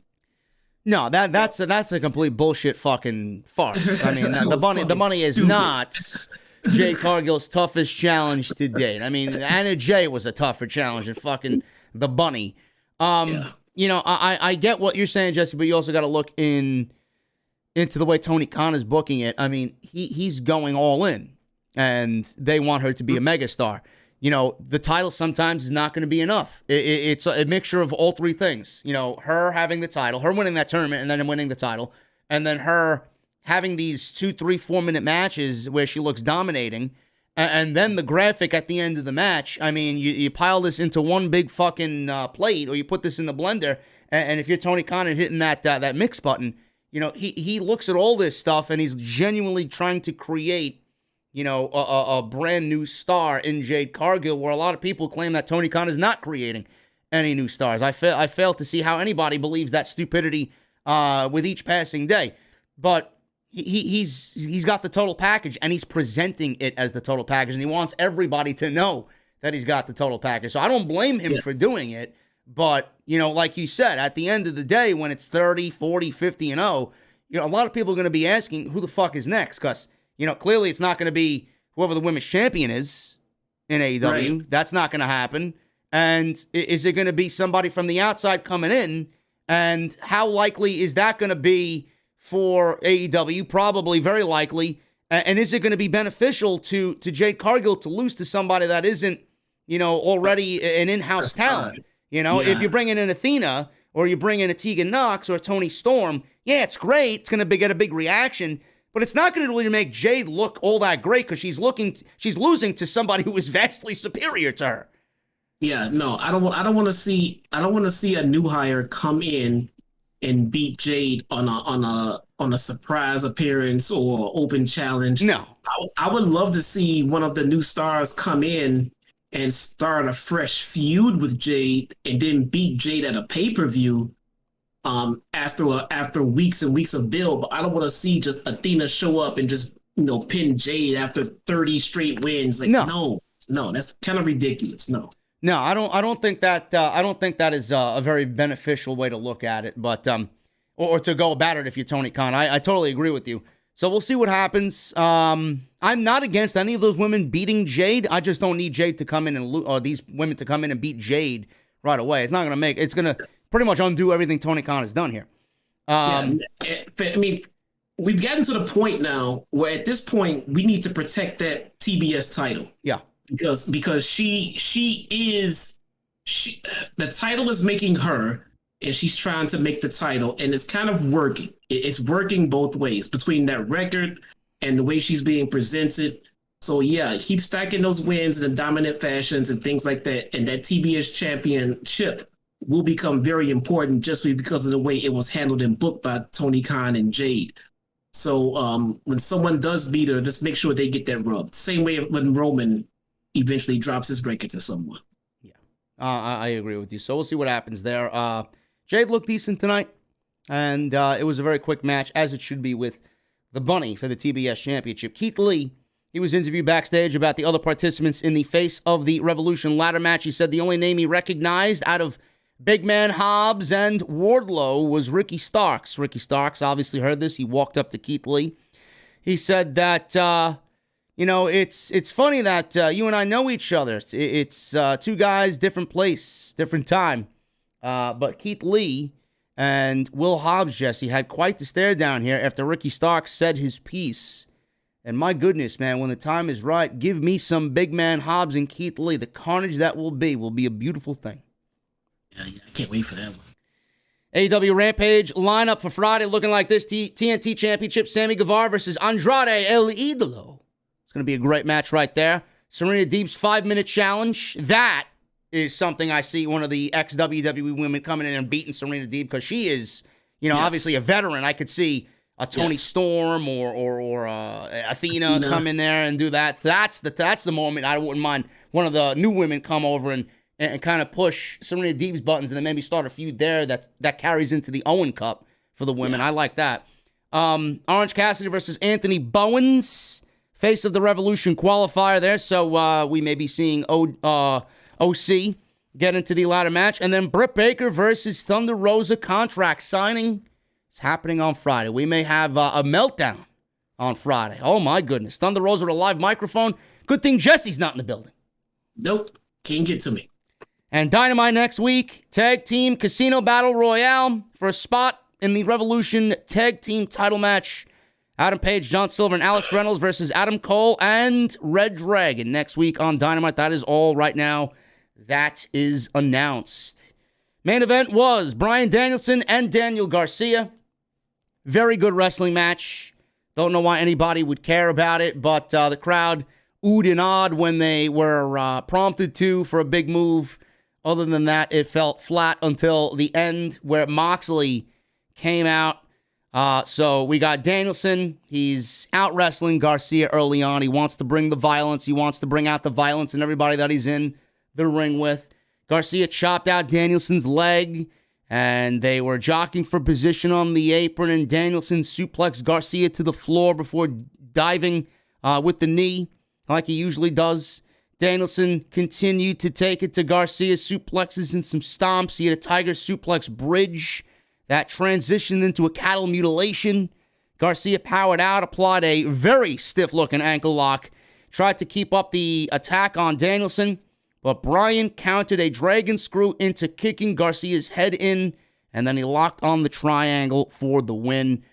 Pretty quick. It went about 12, 13 minutes. Nothing overly special here. It was about what happened after the match. Danielson asked the crowd if they thought Garcia was violent enough. 2.0 came out and attacked Danielson. Moxley came out, and he took care of both guys in 2.0 pretty easily. Garcia was about to smack Moxley in the back with a chair, and Bryan took that away from him, but Garcia ended up eating a paradigm shift anyway from Moxley. Danielson grabbed the microphone and pretty much accepted Jon Moxley's match at Revolution. He brought up the comments about bleeding together. Bryan agrees that a match against Moxley at Revolution is the right way to go and tells him, I don't need a chair to make you bleed, and I'm not going to be surprised if both of us are the ones bleeding at the end of this thing. And that's the way Dynamite goes off the air. He said, don't be surprised if you're the only one bleeding. Yeah, well, I mean, this match, I'm very much looking forward to this match. From the Full Gear pay-per-view where it was rumored, I kind of had a feeling that they were going to go in this direction. And this is a match that is, I don't know if it's going to have implications on any title or anything, Jesse. But the thing is, do they end up being a tag team or a pair after all of this and gain each other's respect? And do you see that happening going into the spring and summer months of AEW? I do, because they teased it. Yeah. And they brought it up. Or either that, or they're just, and maybe they're just gauging the fan reaction to them teaming up. But what else would it be other than positive? Of course we want to see it. And we're still getting the match with them too at the same time. Yeah. Win-win. So I mean, look at this Revolution card. We got Bryan and Moxley. We got Cole and Page, MJF and CM Punk, Thunder Rosa and Britt Baker. We got the ladder match. We have the triple threat tag team match with the Bucks and possibly, well, they're not there yet, but Red Dragon, Jurassic Express, and possibly the Bucks. And what else? The TBS Championship match that really isn't announced yet. We got Jade possibly against Kanti. We got a Texas Tornado style match with the Hardy family office.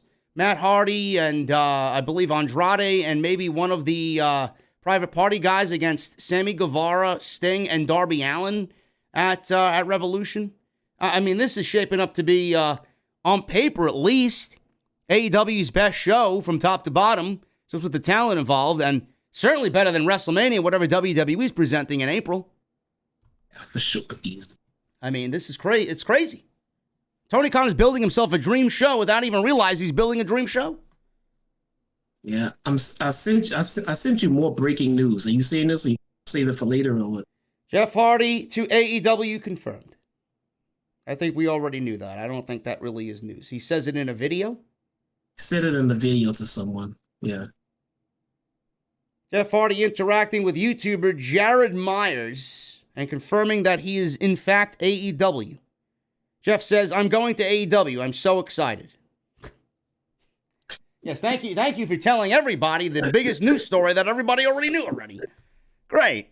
It's confirmed now. There you go. Anyway, that is your Dynamite post-show coverage. I hope you guys enjoyed what we brought to the table. If you guys found any of the discussion intriguing or interesting, I would really appreciate you guys hitting that thumbs up. Thank you to all the super chats. We're going to go over them in a second.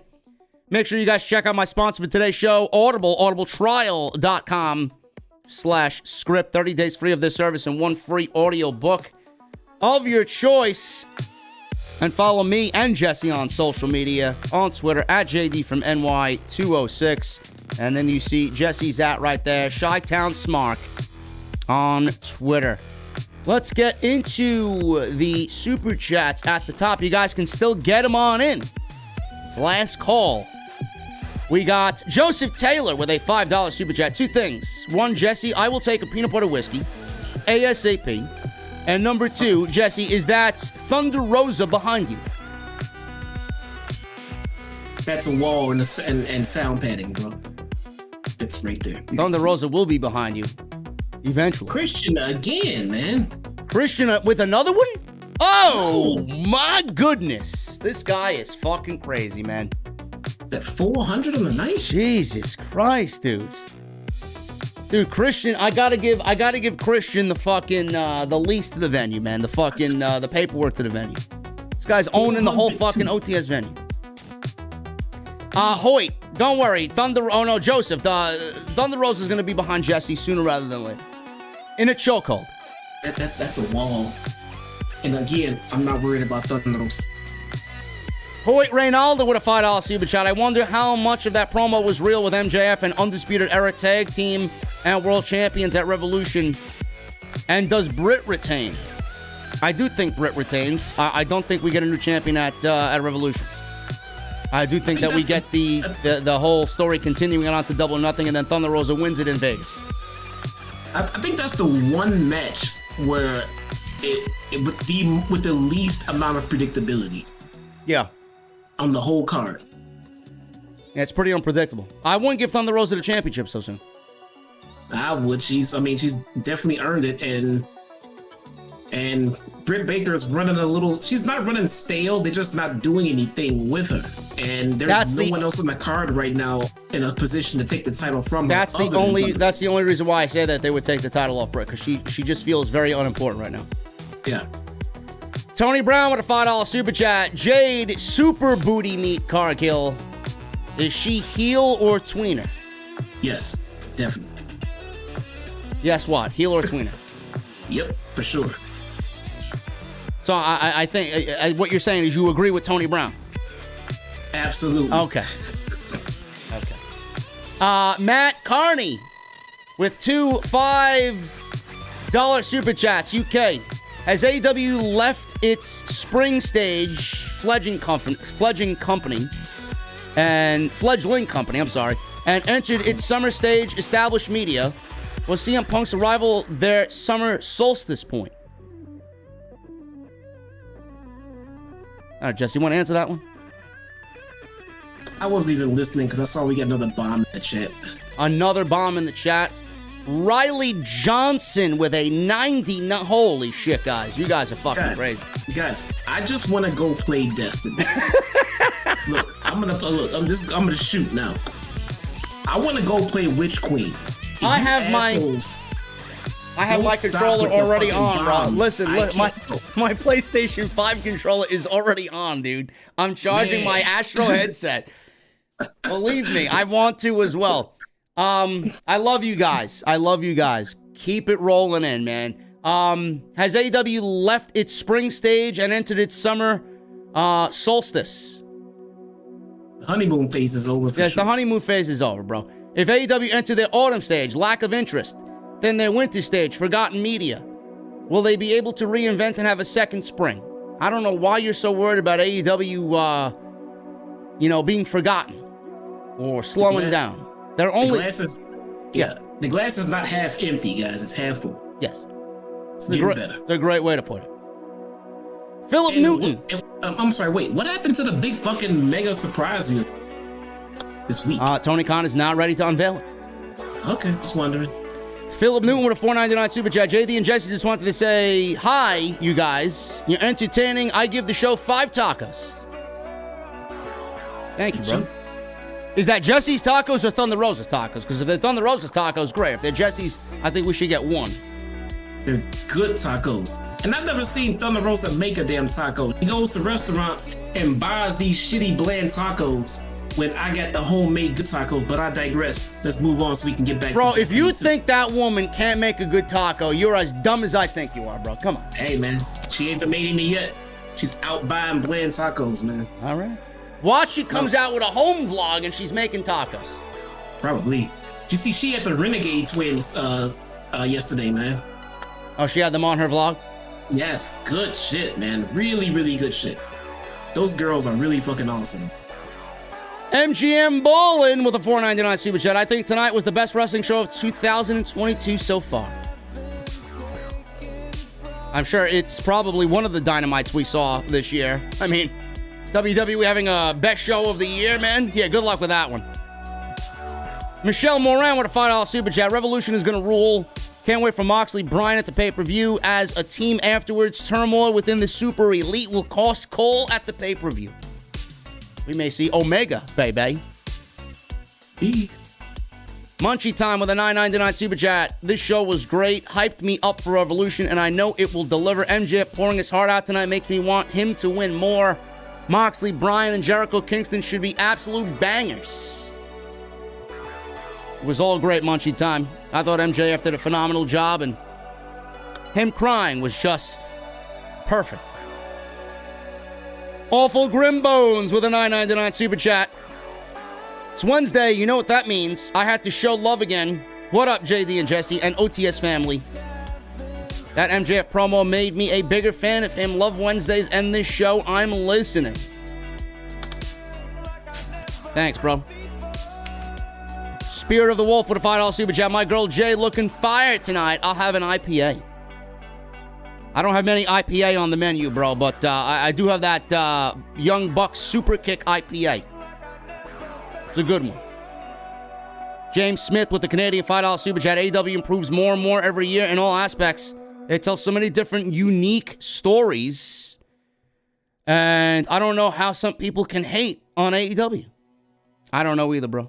I don't know. You know what it is? A lot of people, they do what they say I do. They say I hate on WWE for views and clicks. I don't. I hate WWE because the show genuinely sucks. The show sucks. I don't want WWE to suck. The better they do, the better I do. But these people genuinely hate on AEW because there's a market for that, supposedly, apparently, and that's what they do. And that's how they get their clicks and their views. So they say I do it with WWE, but that could not be further from the truth. I just want good wrestling. People don't want to hear fucking takes on bad wrestling, apparently. It hurts too much. Drew Gilmore with a $5 Super Chat.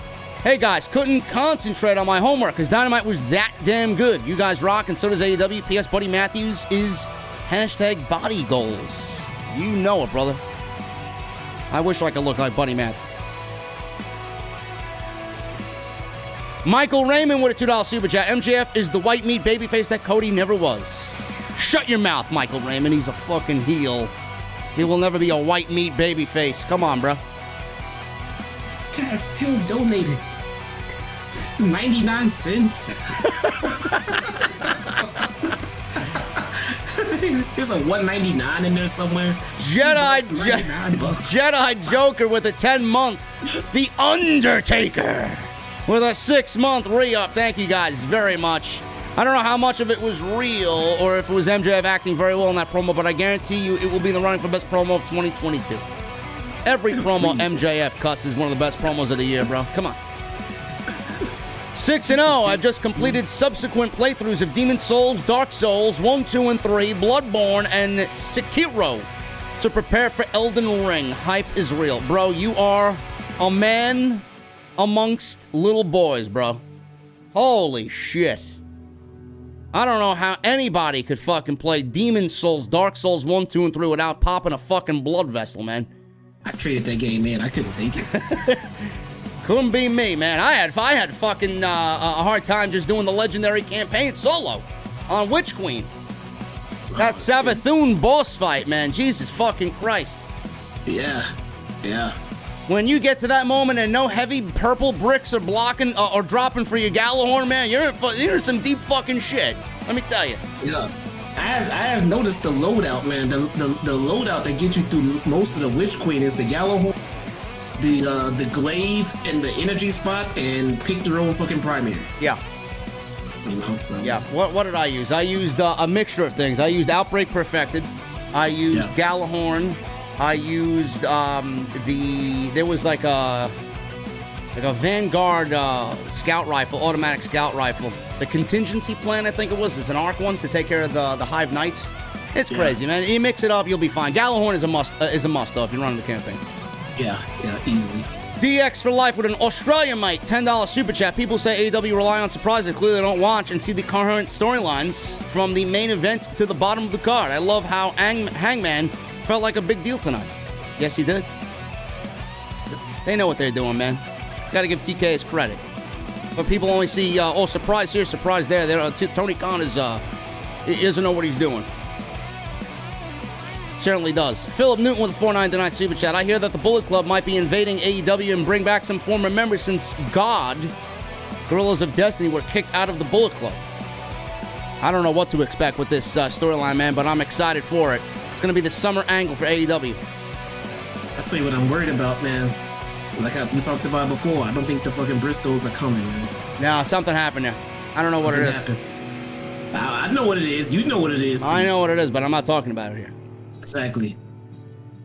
Savvy Seed with a $10 super chat. JD, will you be at the Dynamite Rampage tapings when AEW returns to UBS Arena in May? I will not be there, bro. Jesus Christ, dude, this guy. I will not be there. Yes, I see it. Spirit of the Wolf. Love watching y'all while I'm chilling out in the backyard, having a drink, toking it up. You guys always make my day. Cheers. Thank you, Spirit, man. I appreciate that. Kratos with a $2 super chat. Machine Gun Kelly is in WWE 2K22. What a joke. Did you see the soundtrack for 2K22? That's even a bigger joke. I didn't hear about it. Awful. Lord, this is James with an 8-month membership, and then he donates the 100 to start things off tonight. Hello, OTS fam. It's been a while. I've been missed here. Well, I've missed being here. But work is an evil mistress that we all have to deal with in order to make it day to day. I appreciate you being here, man. Hopefully we gave you a little bit of rest and comfort while being at work. Thank you for the 100 as well, brother. It's a lot of money. We love having you here. Joseph Taylor with two $2 super chats. Isaiah as the 6th guy in the ladder match. Is that Isaiah Cassidy or Isaiah Swerve Scott? I would not put Isaiah Swerve Scott in the ladder match. No. He's going to lose. Yeah. I don't even think Keith Lee's winning the ladder match, but that's enough to, get in there. And we don't need more people having that be one of their big first matches and then losing. No. Titan Punk 99 with a $5 super chat. MJF is totally trolling Punk. I'm loving all they're doing with this storyline. This is just one example of AEW doing long-term booking right, unlike WWE. The whole angle's been great. Anybody that says otherwise is a fucking idiot. AEW Mark 2018, member for 5 months. AEW Revolution is a UFC pay-per-view. WWE is Thriller Nickelodeon pay-per-view. Seeing Revolution at AMC Theaters. Love you, JD. We just need Sting for Revolution. You'll be getting Sting. He's going to be on the show. And I'm not going to theaters to watch the show, man. I'm going to sit in the comfort of my own home with a cold beverage for that first hour. Kevin Page with a $4.99 super chat. I had one of Jesse's dry tacos. It was so lame and boring, like a Monday Night Raw. Had to take a double dose of Blue Chew just to feel normal again. Jesus Christ, Jesse, what the fuck you put in that taco? I don't know, but someone should tell this guy that that's not what Blue Chew is for. You'll find out in about 4 hours. Me Wilson with a $4.99 super chat. JD and Jesse, great review on Dynamite.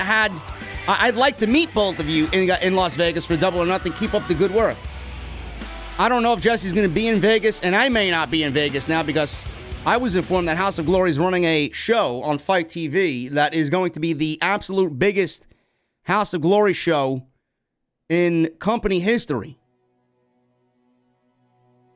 that weekend. Hey, man. And I'll tell Jesse the card after the show is over, but the card is Jesus fucking Christ, man. You're gonna want to order the fucking pay-per-view for $29.99, I'll tell you that. I think I'm gonna order the next pay-per-view that you're calling and do a live watch. They just announced Natalia Markova versus Taya Valkyrie for the Hog Women's Championship. Who? Natalia Markova versus Taya Valkyrie. I know who Taya Valkyrie is, asshole. Who? Who is Natalia? Never heard of her. She was on Dark, Mr. Know-It-All. I know them all. I don't remember them all. I looked at my notes. Well, listen, if you saw her, you'd remember her, bro. Yeah, okay. Oh, Jesus Christ, dude. Oh, my goodness. Bro, we're never getting a Destiny here, bro. Oh, God. King Mo Jackson with a $1.99 Super Chat. I think Cody's a hypocrite if he goes back to WWE. I hope Jesse is right and Cody is playing us. He is. Joey Clemenza with a $10 Super Chat. Dynamite and OTS never misses. No doubt. Thank you, JD and Jesse. Another excellent show in the can. Oh, I made quesabira tacos tonight. Jesse, you got to put these on your menu. Send me my Twitter. Tweet them to Jesse. He'll be the fucking judge. He'll rate you 1 taco to 5, 5 being the best. Absolutely. Angel with a $150 Super Chat from earlier in the stream. Revolution is going to be an awesome show. Unlike WWE, who are planning to have Logan Paul and Johnny Knoxville, AEW has real wrestlers on their pay-per-view. Can't wait for Knoxville. Yeah, man, I can't wait for Johnny Knoxville to fucking embarrass himself in a Intercontinental Championship match at WrestleMania. Let me tell you what I heard, man. What? I heard we're getting Knoxville, Logan Paul, and don't tell anyone. Stone Cold Steve Austin? Gronk. Rob Gronkowski? Gronk, bro. The Gronk. Why is he coming in? I don't know. It just seems like some shit WWE would do. A triple threat match. Knoxville, Gronk, and fucking... Hey, listen, Paul. Sami Zayn's making that money, bro. He's got to be happy somewhere. Angel, thank you for the 115th Super Chat, bro. That is a lot of money, man. I appreciate you and love having you in the venue, man. Philip Newton with a $4.99 Super Chat. It's hard to believe this will be the first WrestleMania I'm purposely going to miss. I might catch Edge vs. Styles. WWE is nothing but cringe. You won't be missing much, bro. I can tell you right now, Roman's not losing that title match. Roman's going to show up on Monday Night Raw holding both titles. Paul Van Tassel with a $5 Super Chat. In your opinion, that is the most wildest brawl or fight and ejections in WWE... actually, no, I'm sorry. What is the most wildest brawl or fight or ejections in MLB? I have no idea, bro. I don't remember brawls like that, man. I don't remember brawls in MLB. Indigo with a 20-month membership. Thank you, brother. You're 4 months away from that gold microphone. Hey, JD and Jesse, much respect. Revolution is our WrestleMania. The card is looking stacked. Dynamite was very good tonight. Shout out to Connecticut. They brought it. They absolutely did, man. Thank you for 20 months, bro. That's a long time. The Blaster Kid with a $2 Super Chat. WWE 2K22's My GM like TV. No mid-card or tag team belts. What? My GM doesn't have mid-card or tag team belts? That can't be right. The fuck is the point, then? You create your own belts. Creator. I guess so. Typical. Shit, they'll probably include it in a DLC. Yeah. Jerry Ramey becomes a member for 10 months. Thank you so much, man. Just acknowledging my IWC Tribal Chief. Also, do you think we could see Simone Johnson replace Charlotte Flair as Vince's favorite star? Probably. I would say replace, but it'll be like the next in line. So when Charlotte's done, Simone will be ready to go. Stu Sexton with a 25-month membership. Stu Sexton's got a gold microphone. Gold microphone has been acquired, finally.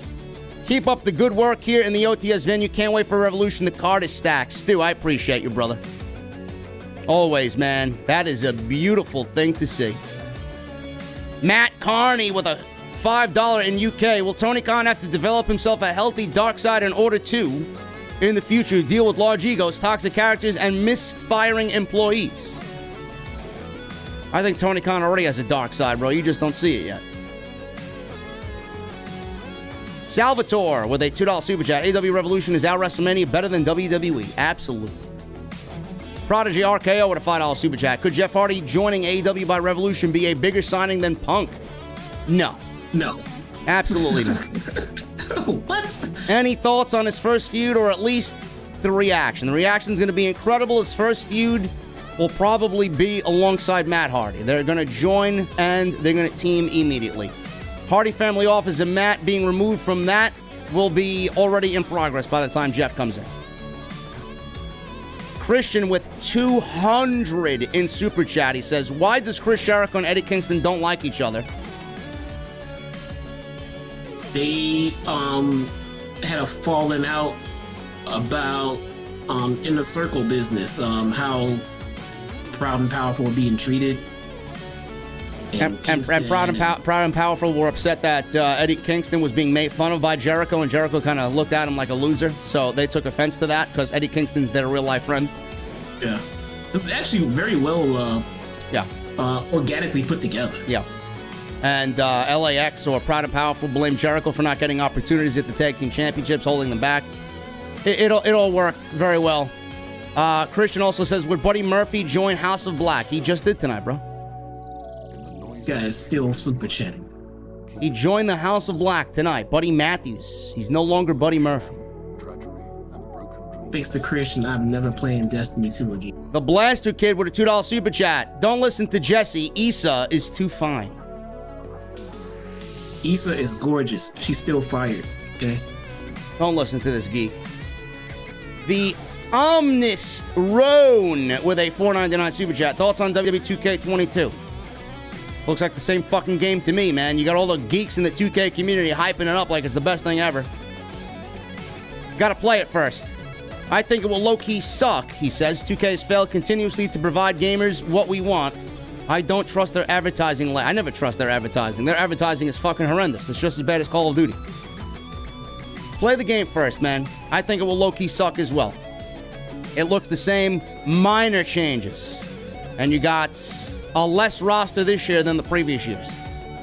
When you advertise NWO as your fucking DLC and 3 versions of The Undertaker, I know your game is already a fucking fail.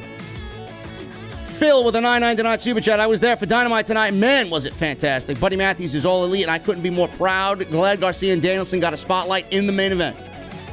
Phil, thank you so much, brother. You want to know why Garcia got a main event spot against Danielson? Because Danielson wanted that spot.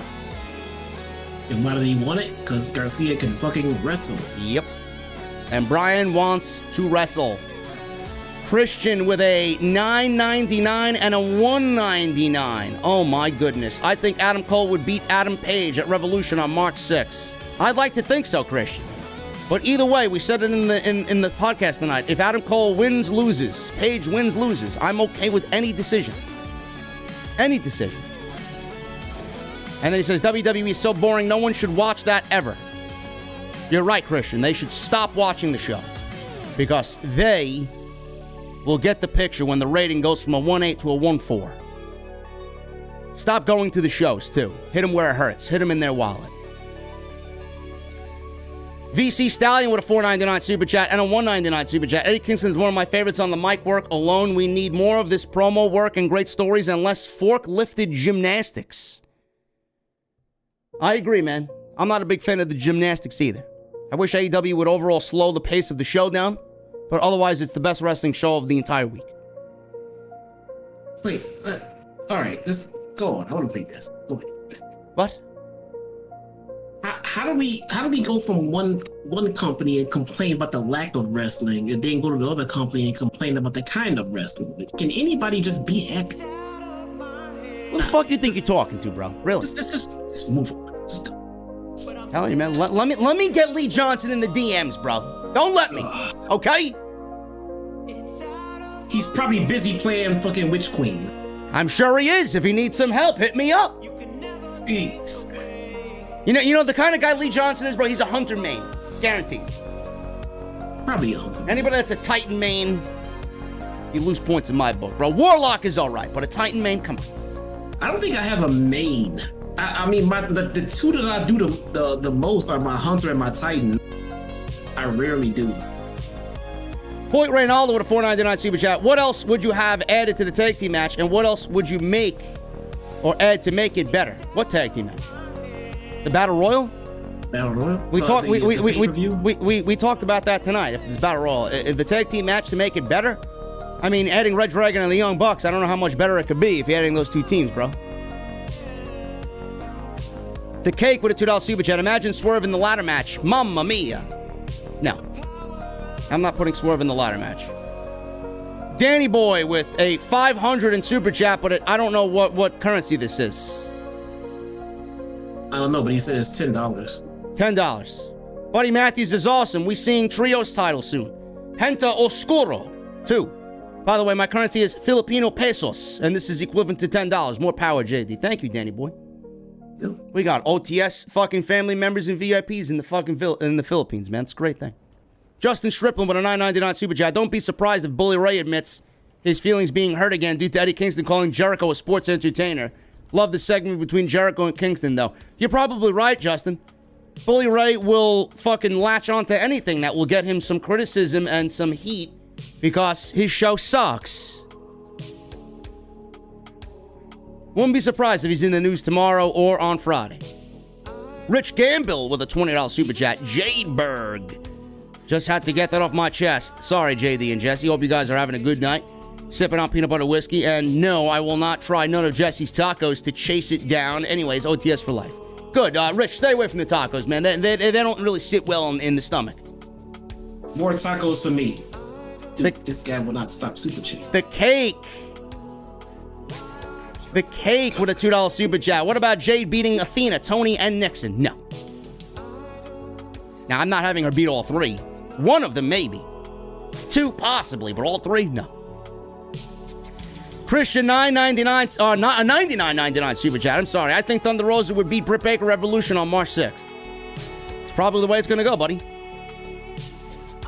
It's probably the way it's going to end up. Riley Johnson with a $99.99 super chat. If Cody returns to WWE, who do you think he should face? Edge, Rollins, Styles, Roman. Couple of names. I would use... Who? Dolph? No. I would use Cody in the Edge role right now. Wrestle 3 or 4 times a year. Christian with a $1.99 super chat. Did you hear about Freddie Freeman? The fuck happened to Freddie Freeman? There's talk that he might not resign. Of course not. If the Brave foolishly let Freeman walk, where will he land? There's growing belief that Freeman will leave the Braves. Oh my goodness. Well, there goes their chance of winning the World Series again. Yes, thank you, Christian. Thank you for the bad news, bro. I love you, though. Thank you for the super chats. And Riley Johnson and Christian with the 200 in super chats. Thank you guys very much. Magician Sapphire with the $10 super chat. I said this on Solomonster's stream. I think Omega returns at Revolution and costs Cole the championship, setting up the Paragon versus the Elite feud. I could see that happening, man. I think Omega's kind of downplaying where he's at right now. He's a master of what he does. So I could see him coming back at Revolution for sure. Christian with a 99-cent super chat. No message. Coiled Phoenix, 7 months. Thank you for the recommitment, Coiled Phoenix. What's up, guys? I wanted to come here and say how much I love you and the OTS family. And to Jesse, I absolutely love your AEW Dark reviews. Hashtag OTS for life. Much appreciated, bro. Thank you, Coil Phoenix, and Jesse, appreciate you. As do I. Christian with a $20 super chat leaves me a "You are amazing" emoji-con. Hoyt Reynolda with a $4.99 super chat. Hey, JD, your show is awesome. What's a good beach mixed drink or beer? And your show is 5 tacos with sour cream. The best, he says. Hoyt, I don't really drink beer at the beach. I would say anything very flavorful, bro. You gotta highlight the blueberries, the lemons.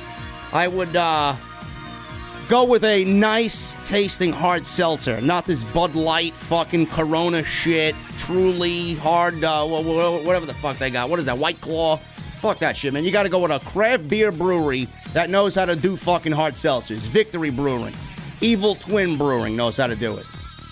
You got to go find something that isn't mainstream if you want good hard seltzers. Riley Johnson with another 100 bomb. When Roman beats Brock at Mania and unifies the titles, do you think he should bring back the World Heavyweight title? No. Roman should unify the... I said this, Riley, on my SmackDown and Raw review. Roman should win the match, unify the titles, and retire the Universal title, only holding the WWE title.